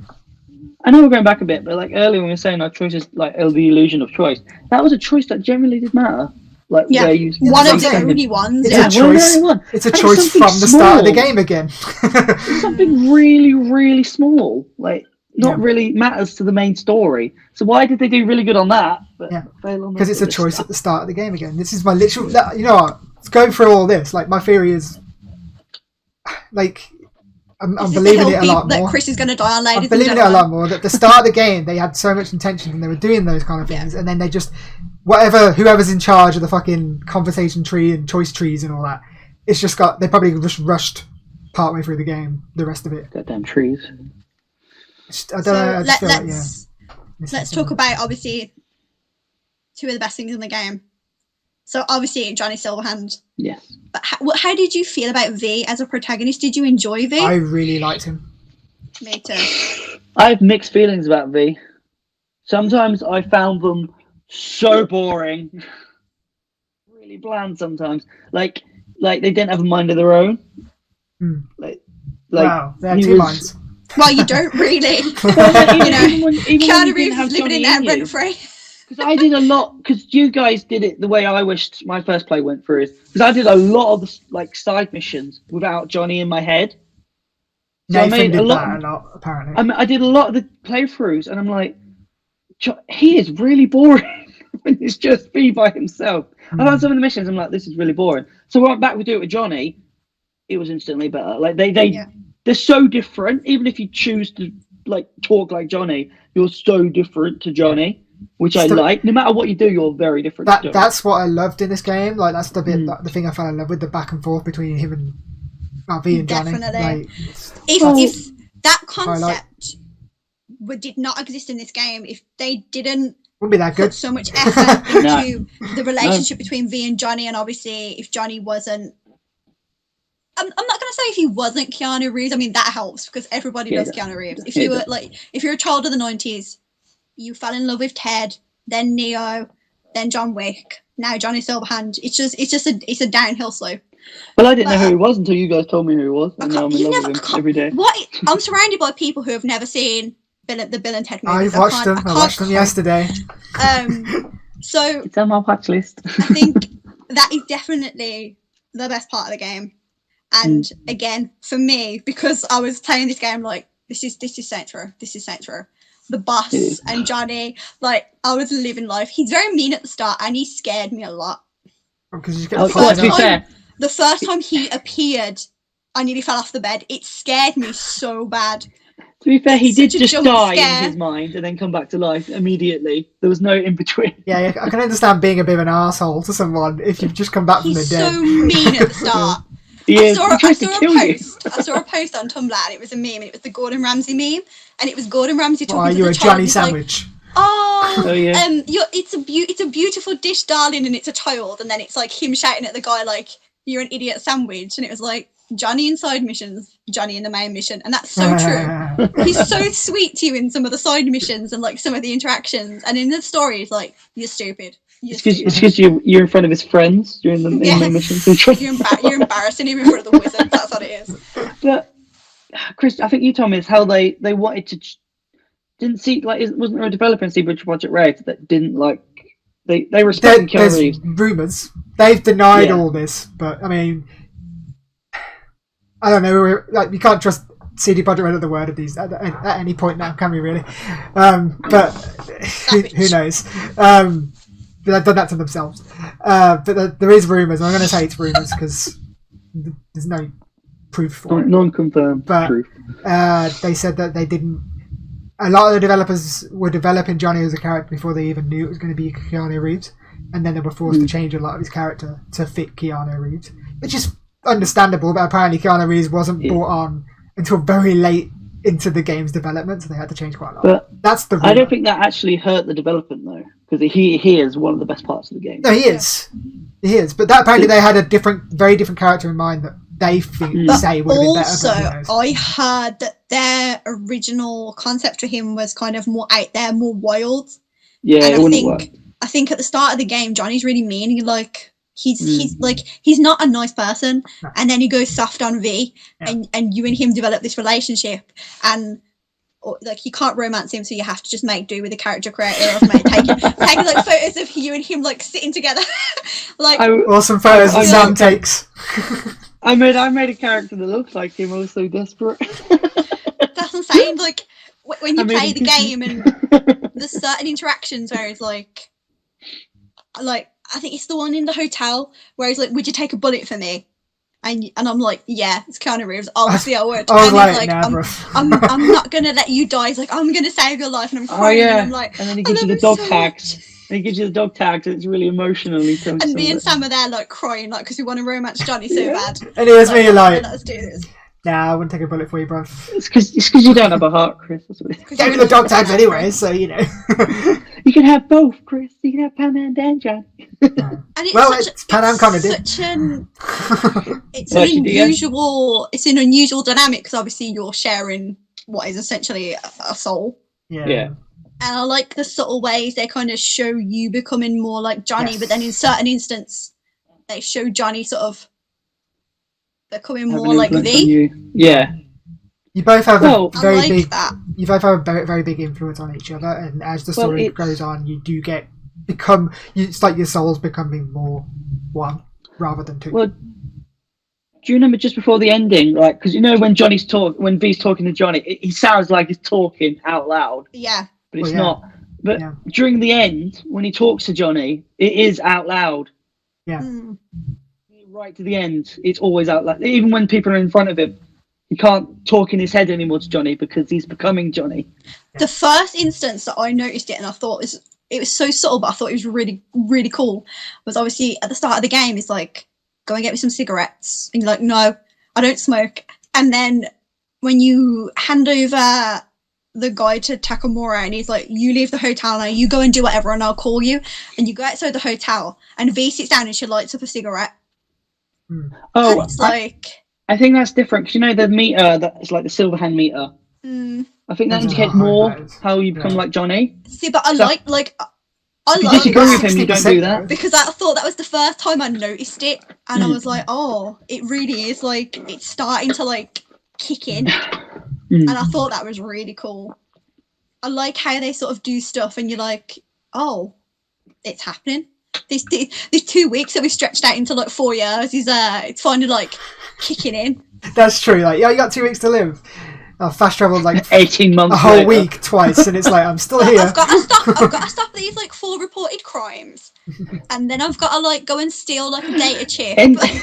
In 2 weeks, you have done a heist. You have started a relationship, maybe another relationship. You've started a rock band. Solved Done a lot. crime You've done a in lot. the entire city. What a 2 weeks, eh? A wasted And then you got to fit the mechanic. DLC within that 2 weeks. A wasted mechanic, I feel, is when Misty gives you the pills at the start and she's like, blockers or sort Yeah. of block it out, let it take over. I feel like if you had the choice when to take those pills, that would have been such an interesting mechanic in the game. I thought that was Like, if going you to took become him before like a side mission, he wouldn't appear in the side mission. I thought it I was would going never do that. I know, but me right, but I think it would be interesting. or if you like, took him and say- he did the side mission. Yeah, if you wanted to let him take over and do a mission as Yeah. him, that would have been really interesting. Yeah, I thought Yeah. they were going to go down the Far Cry 2 route where, like, obviously, you know, in Far Cry 2 when you're taking malaria pills. I thought you were going to be able to Great take game. the pills when you wanted them to do certain things. Mm. But I feel like that's a mechanic they set up, but they didn't use. Like many things in this game. Him and V definitely make the game, Oh yeah. Yeah. and I do Their want. story is want, what is. I want romance DLC because I'm sad. I'd say them two characters and Night City make the game. As much as like we moaned about Night City earlier, like I still think the city is really cool in how it looks. and stuff. The idea of the city on paper and The world and the lore cool. the legend of yeah. Night City Mm. is very different to what we got to experience. But there's always, like you said, there's always room for improvement. Oh yeah. But I think if the dynamic and the relationship between Johnny and V was not as amazing as it was, Yeah. this game would not. No. People no would way. have yeeted this game off. Yeah. He definitely makes the game. Mm. I mean, I personally, I like this version of Johnny. I like how he gets soft. For my personal, like, obviously he was mean at the start and he got really nice towards the end. Obviously, I'm assuming it can be different if you disagree with him. Yeah, but that's your But influence this- as a character. If Yeah. you chose to disagree with him all Yeah, the time, I'm, it'd be I'm horrible in love to with him, Sam. So you know, same. like, Yeah, I am too, and we both Yeah. can't have him. So, it's just not good enough. It's But just I a think bro for me. this version that was talked about in the rumors, that was like a proper, you know, like stick it to the man, rebel, blah blah blah. It's like that for 5 minutes. Yeah, but no, but like you see him kind of calm down. But I think if he was like that through the entirety of the game, it would have got real old, But real fast. I feel like there's two Johnny Silverhands. The one where he is full on terrorist dude, and then where he's just a normal rock dude guy. That's when his outfits change. Have you noticed? Yeah. When he's coming to be Yeah, he's mean got to you, the he thing has on. like his like Yeah. vest on, Body his glasses armor. on. When he's Yeah. about to be soft on you and make you cry because you can't romance him, he doesn't have his sunglasses on. He has like a vest He's on. crying when you're crying in the shower because you can't kiss him. Yeah, maybe I am.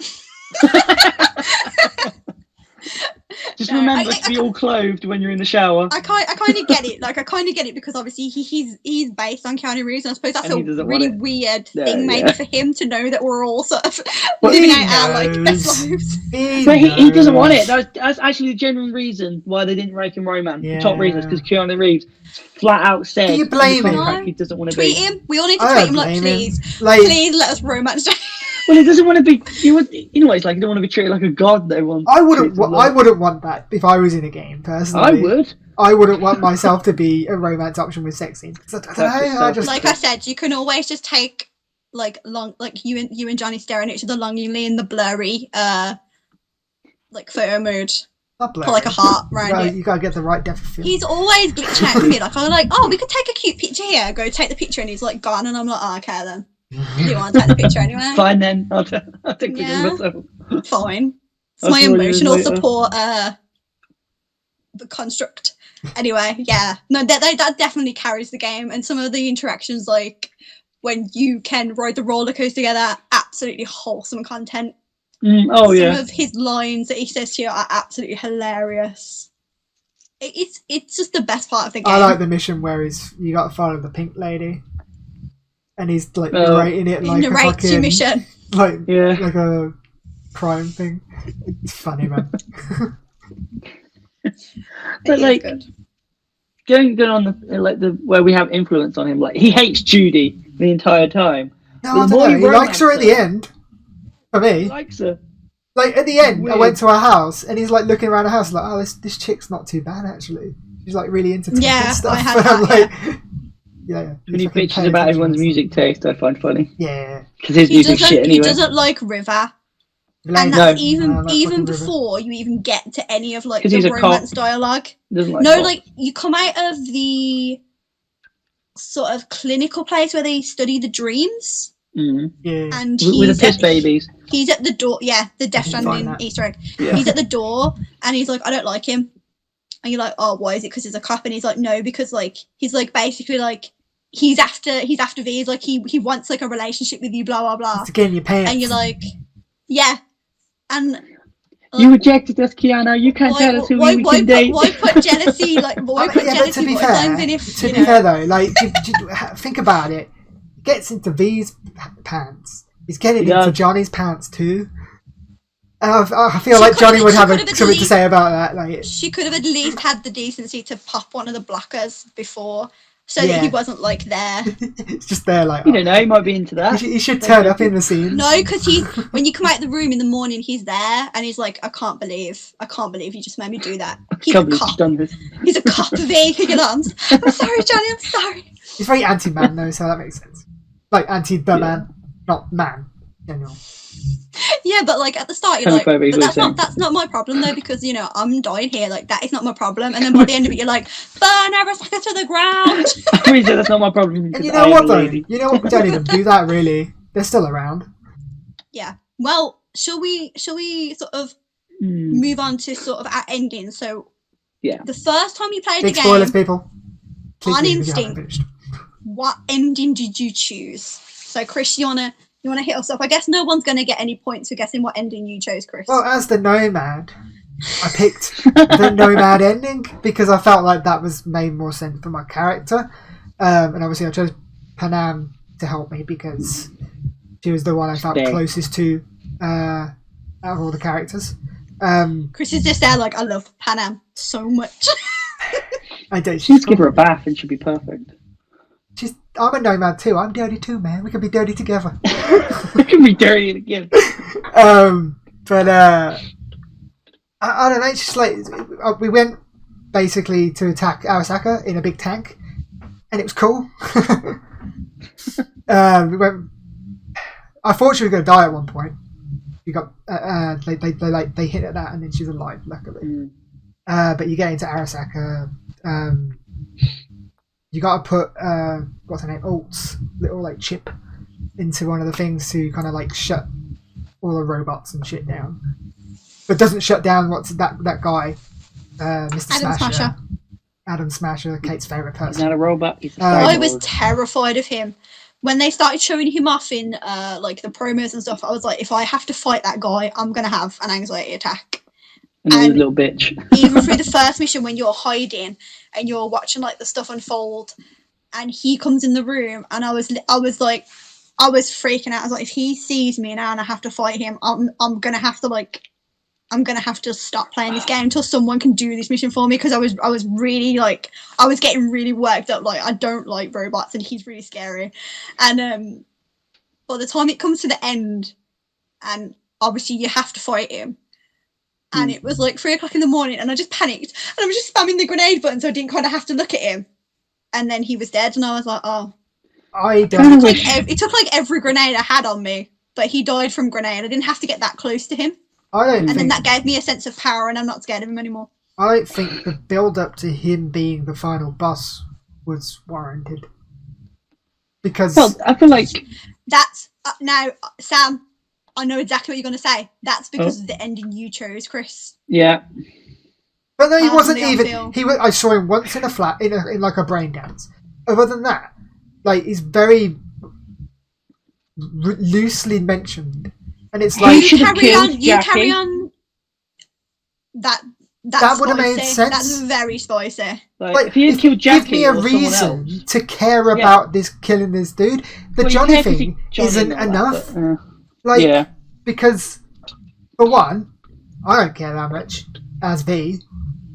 And Oh, Chris. I don't know, I don't feel because he killed Johnny. Johnny's still fucking alive in my head. It's not, like he's not really dead technically, so it's like it doesn't. soon he'll be really- alive in your body. If you Chris, don't Chris, hurry you up. carry on your ending, and then Okay, when me and yeah. Sam get to our endings, we'll explain One thing I will say was really cool about how the it's different for us. the Yeah. going with the avocados ending. I thought it was really cool that they kind of like christen you into the pack basically, and I think that's a really cool moment for V, considering he Tell me about the jacket, he got, Chris.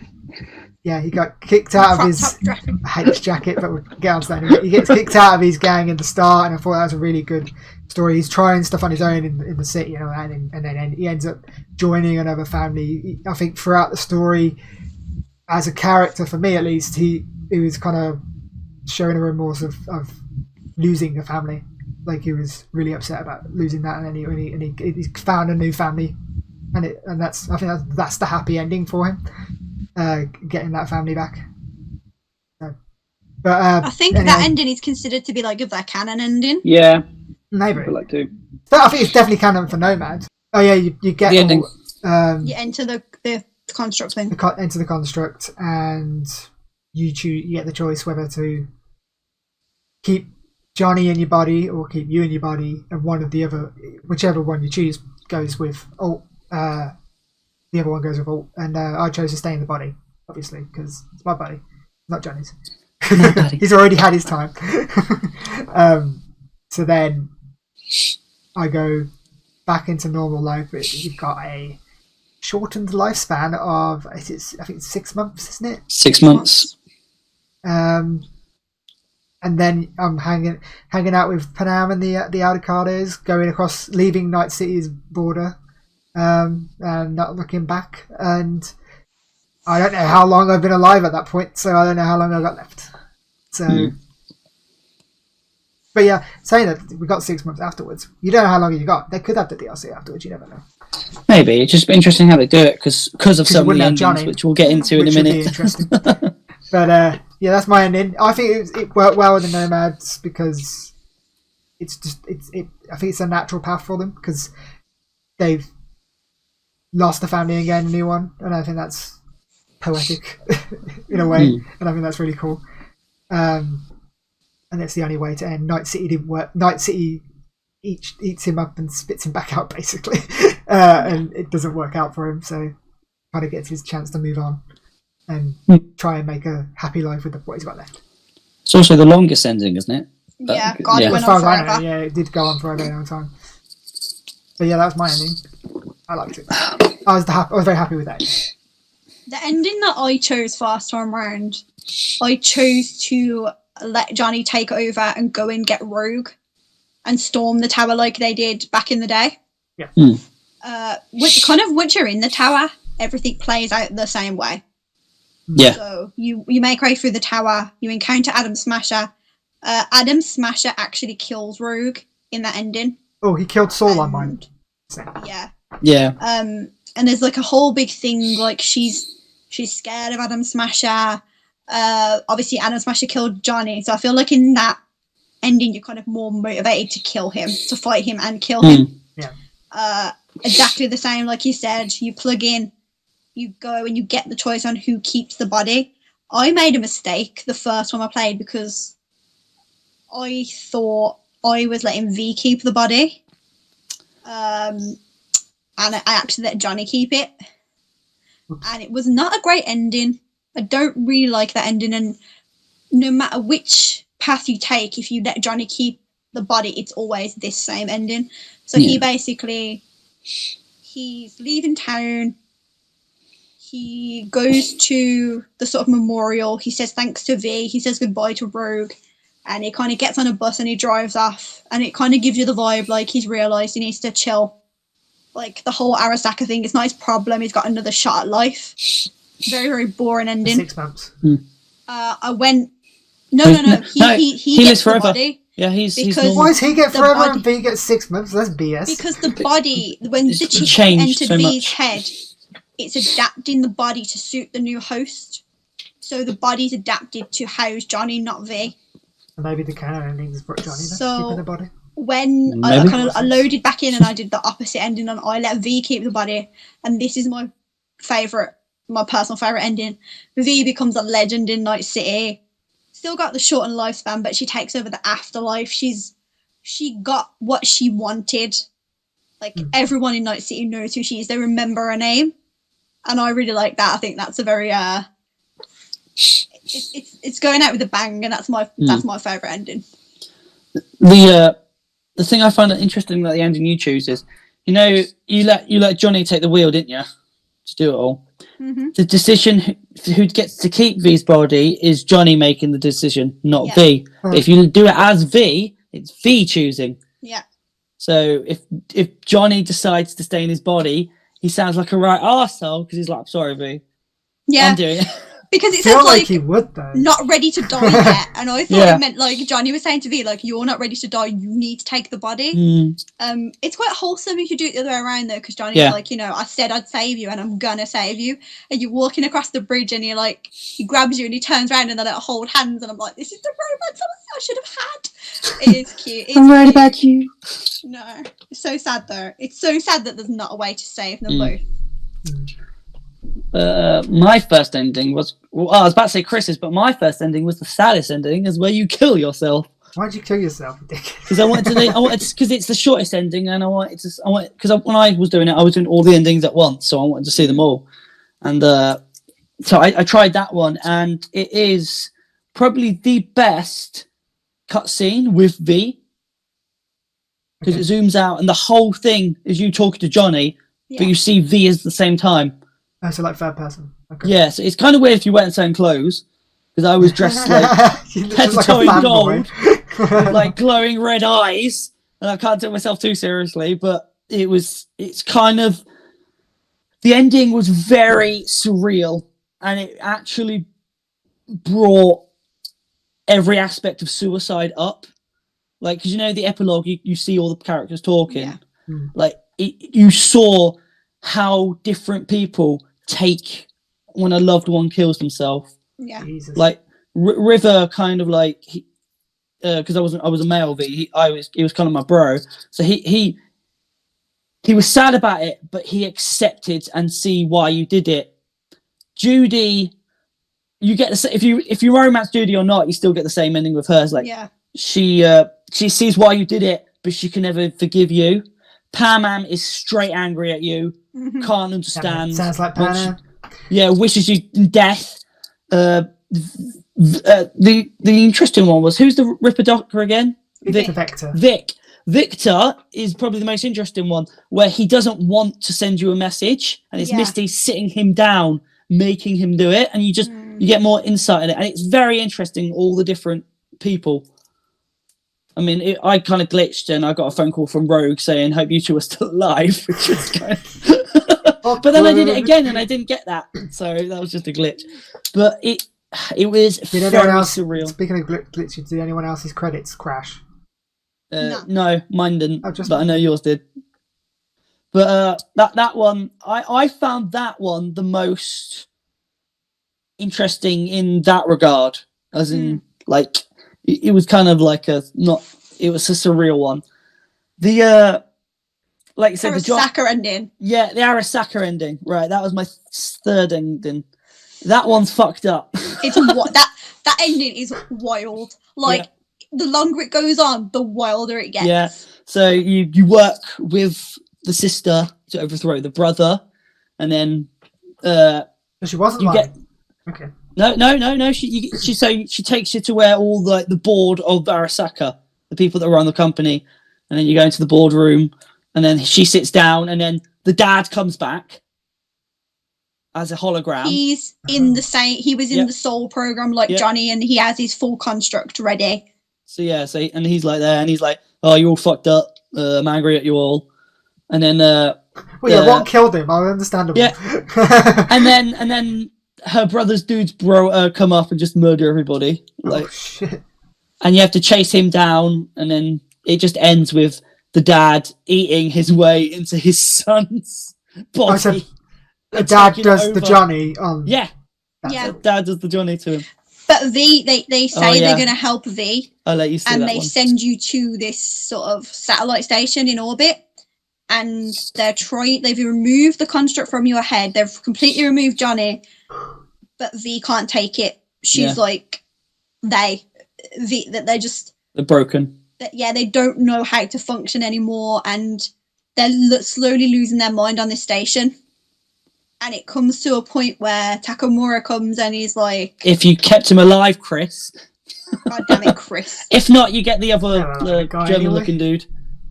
Whatever his name is. The guy who built the chip. Yeah, you get him. Oh, okay. He basically tells you that Arasaka do want to help you. They are trying to keep their word, but they literally cannot save your body. And you get a choice of they will make you a construct like Johnny, and they'll put you away until they find some way of sort of bringing you back. Or you can go to Earth and you can live out your days and die. But the game ends at that point. You don't get to see anything else. Well, if you choose to become an engram, you sit down on the chair and like all this apparatus comes over you. Game ends. If you choose to go back to Earth, you literally walk to a window and you're staring out of the window and it ends. I feel like there was a lot missing from that ending. But what I find interesting so it's either Takamura, and they explain to you, if you do become an engram, you are a property of the company. You have no rights whatsoever anymore.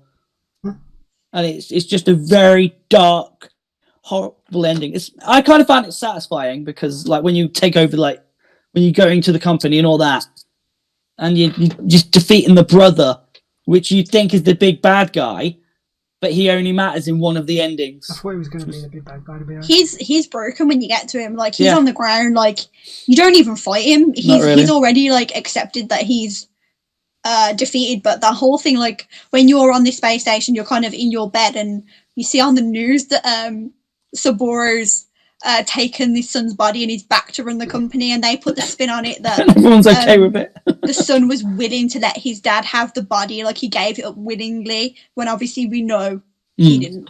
And then that's sparking controversy because people are saying, oh well, Arasaka has no right to do that, and that's kind of building up, and you see like protesting on the news, and that ending feels like it was going somewhere afterwards. But obviously it didn't. Like Cyberpunk 2.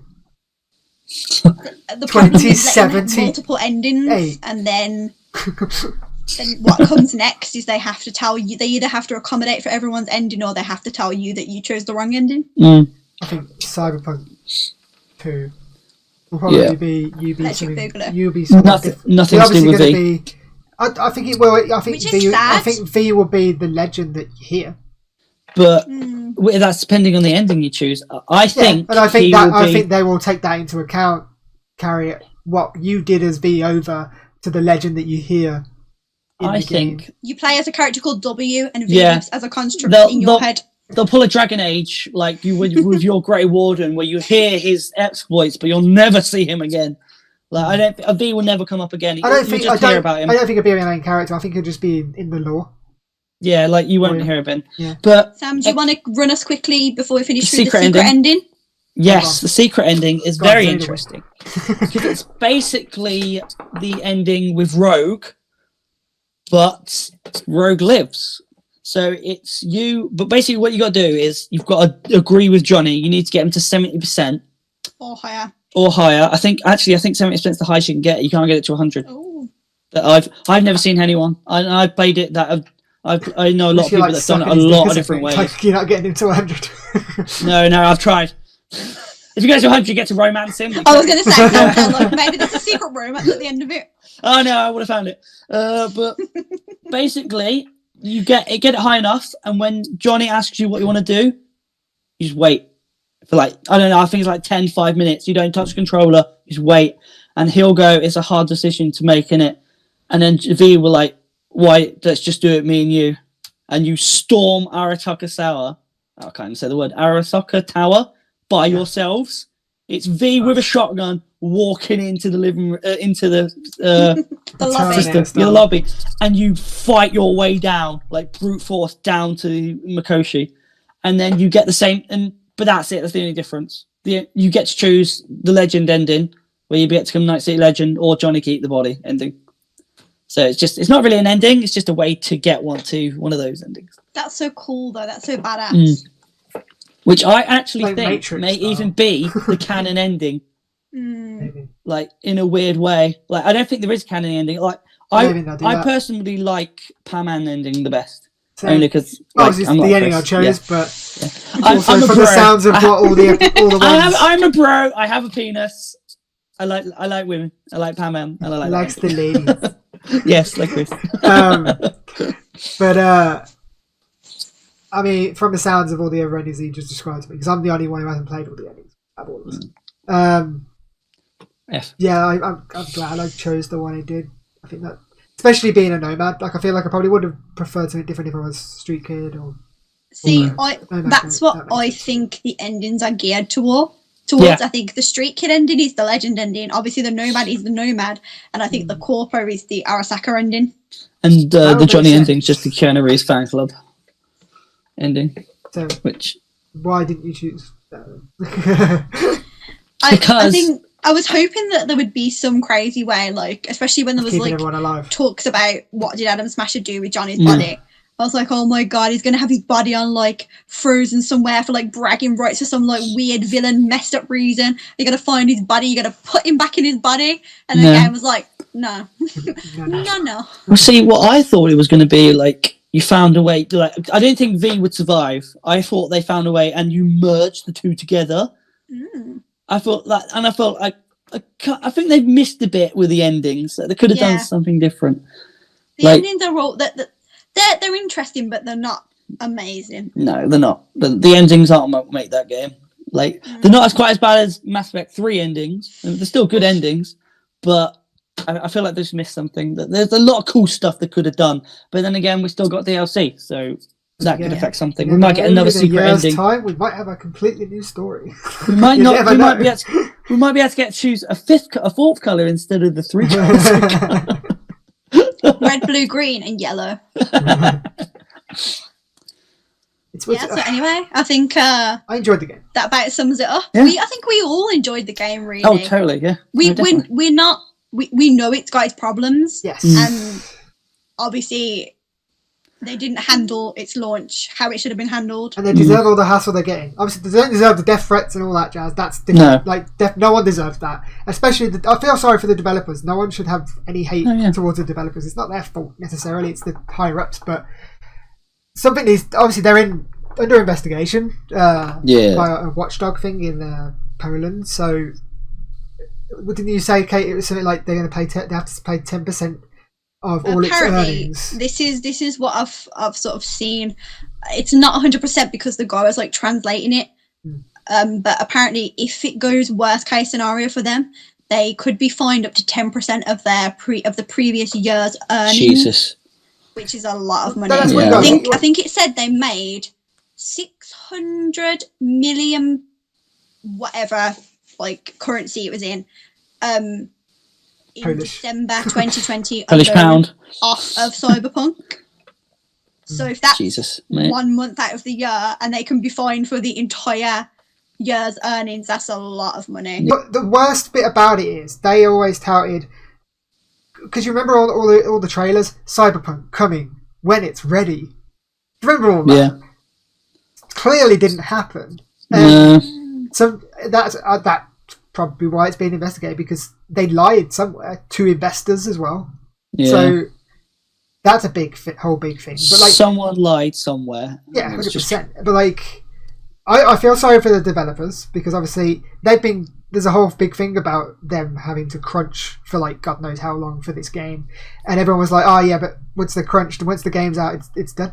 Clearly it's not now. They're still crunching like for God knows how long now to fix the game and get it up to scratch. It's like, I think if you had given this game another 6 months to maybe even just bring it out like this year, but like December, like To be fair, even just now, give it another year.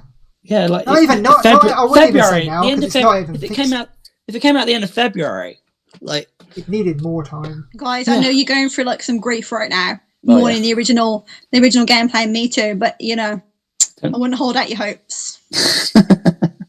oh no, we'll never get it. But no, Never. I think You gotta have high there's hopes. a for it. chance, but I'm not holding out hope for it.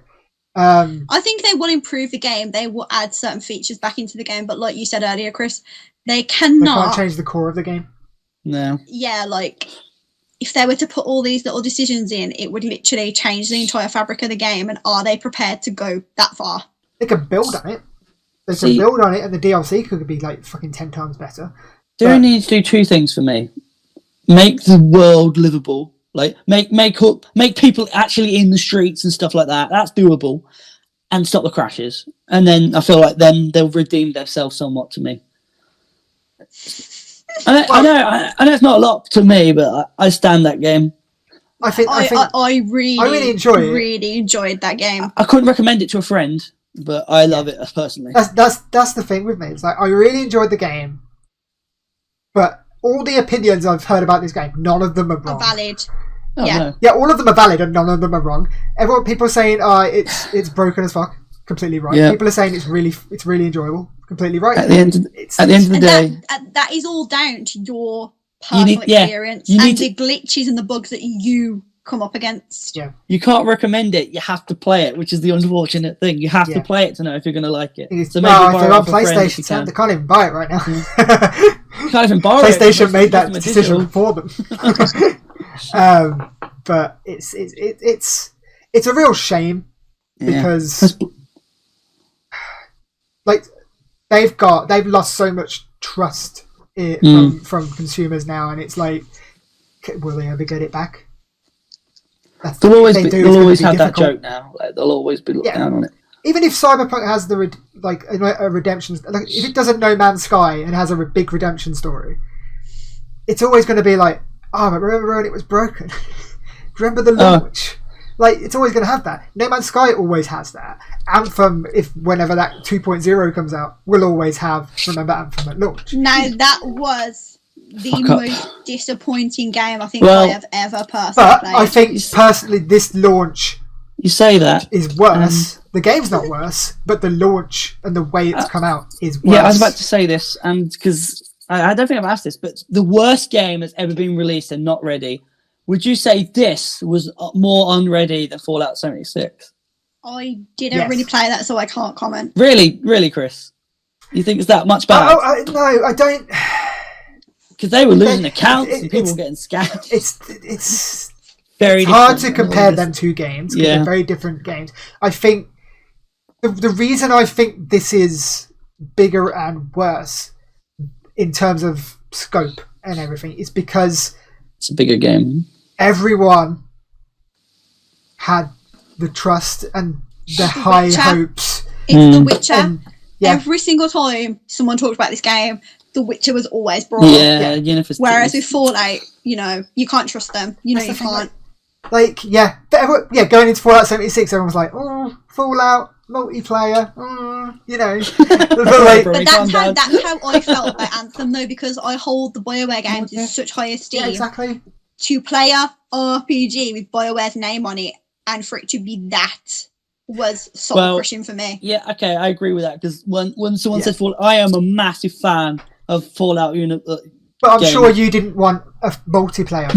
No, exactly. That's what I'm saying. Yeah. I Yeah. was like, what are you doing? Like, I'll defend 4. 4 is a terrible game, but I'll still defend it. I will not defend 76. And with you, Kate, I think That's even when it died. I think even you looking at Anthem, you weren't. You were skeptical, right? Yeah. Yeah. I am not. An RPG to me is a single-player experience. Skyrim. So the fact that it was Yeah. a multiplayer I wasn't sure. When we got the game, and obviously me, you, Jake, and Nathan played it, and we all had a different class of not Jaeger. What do they call them in it? Not Jaeger. Not I Jaeger. remember suits. Whatever. Suits. I Yeah. can't even remember what they called No. them in the game. Same. Like the gameplay That's was gonna annoy me so good. It was so good, and I really enjoyed playing as Colossus. And the flying was chef's kiss. And then you played the game, and when the credits rolled on that game, I honestly thought the game was gonna start. I thought that was gonna be like the prologue, and then the game was gonna be like, oh yeah, but here's the real game. And then when it took me back to the start menu, I was literally sitting there for like 5 minutes just staring at the screen It's like, what? it's the only game where you two have let me down in a soul crushing betrayal. Right. Because you're like, oh, you should play this game well, so I spent 50 It was quid fun on for a it. week. That's what I'm We spent 3 hours trying to kill one boss, and then it respawned as soon as Kate killed it. But that's what I'm When saying. you say we spent 3 hours trying to kill one Kate, boss, what did I you just two say? died, and I have to go on the grind on my own, and I still did it. Didn't To be fair, I kept dying. Chris had to come and get me, and then Train. Chris died once, Revive train. and I say, yeah. But look, this is what I'm saying. Like, Anthem was a disappointment, but people were always skeptical beforehand. Yeah. Oh, yeah. Fallout 76, same thing. Even No Man's Sky, to a certain extent, people were skeptical. This, no, everyone expected it to be a 10 out of 10. See, that's And the even if it wasn't a 10 out of 10, everyone expected it to at least be like I think not broken and work. as time went on, that was true. Most of the time, everyone was expecting a 10 out of game, but the longer it went on, people were starting to like, okay, Yeah. the hype's getting too much now. This is Yeah. not going to be a good game. Yeah, still people expected it to be good, but they didn't expect Oh it to yeah, be. no. There was still a massive fan Yeah. base thinking, "Oh, this could be the best game ever made." Even I was like that for a while. Everyone you know? expected this to be a revolutionary, but it's not. Yeah. It didn't do From everything. the very start, I always You were said- the most excited, but you were. Well, you no, were. but I always said to Chris, I think it's going to be amazing, but I don't think it's going to be No, yeah. the next best thing that we've ever played as a gamer. Yeah, that's what I was going to say. So I had I was really excited for it, and I was really looking forward to it, but I didn't really have that higher hopes. So you say And you I think it's still going to enjoyed be it. amazing. Did it hit that level? I think in terms of gameplay, I enjoyed it. I like how varied the gameplay is. I like how you can approach situations differently. I actually did some stealth, which is very unusual for me. Easy to say. I really liked certain characters. I didn't like other characters. The game could have been a lot better. It could have been to the level that we were promised in the original gameplay. Yeah, it could have. Did I really enjoy the game? Yes, I did. Am I going to play it again? I am currently playing it. I'm still playing it. yeah, So, Like 100%. I really. I don't enjoyed know how the to game. feel about it. I really don't. I It's- want to like it and I want to I- hate it. you want Sweet- more. it's Like, swings and you roundabouts for wanting me. more. Yeah, like I really enjoyed the game. I really enjoyed what I played. I it didn't hit the levels that were expected of it. I think it's an absolute disgrace that it came out in the state it did, especially on the lower level consoles, because just how the fact that they can get that through certification of being okay to come out is just ridiculous. And I don't know how they did that, and it's just like they should have delayed it for another year. Said, right, it's an extra game now, because the scope of this game is too much for the older consoles. Yes, people would have been pissed off at the time. A year later, there's been a lot more Payoff new would have been consoles worth it. in the wild, and that would have been the game to get the new console for, and it would have been a whole big thing. In the wild. And it's In an just- ideal world, I wish they didn't tell us the game. I wish I didn't know about the game for ages. I wish Yeah. they told us last year And- that this game was coming out. Sam, you always say, "Oh, they've had ages to do this. Like this should have been." Well, they have. Yeah. But I say that, but also, how many times have they remade that game? I Probably bet they've loads. scrapped that game twice. But it also makes me Yeah, think, but like, then you can argue Final Fantasy VII Remake went through this. Yeah. We scrapped it, we're starting again, we didn't like it. And people complained, oh, we scrapped it again, we didn't like it, we're changing the complete concept of the game. That game was amazing when it Yeah, it came was. out.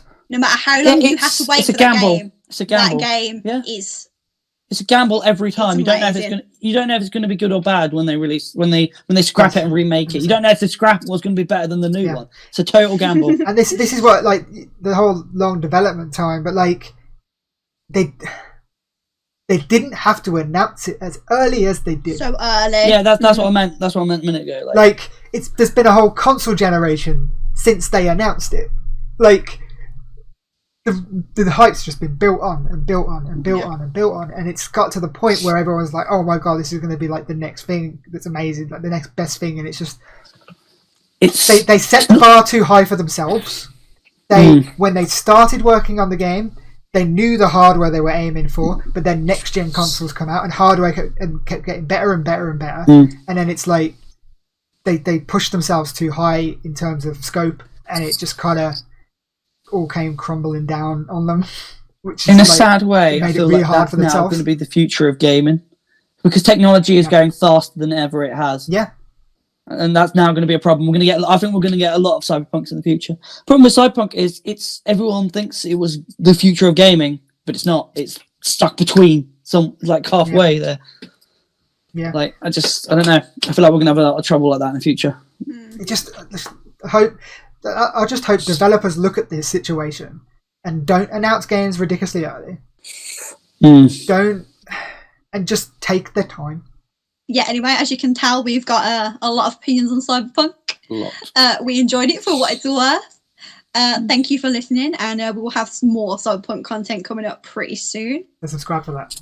And Chris, Hit that sexy subscribe button. You Yeah, know, what- the what? stuff. where's the sexy subscribe button, Chris? It's probably down there now, because that's Yeah. probably where I'm going to put it, I think. But Yeah, yeah, just press that sexy little button. and also Bye. like the video, and yeah, bye. If you like that video, guys, don't forget to leave a like and hit that bell for notifications when we go live or post another video. If you want to see more videos like this, then check out this playlist somewhere around here.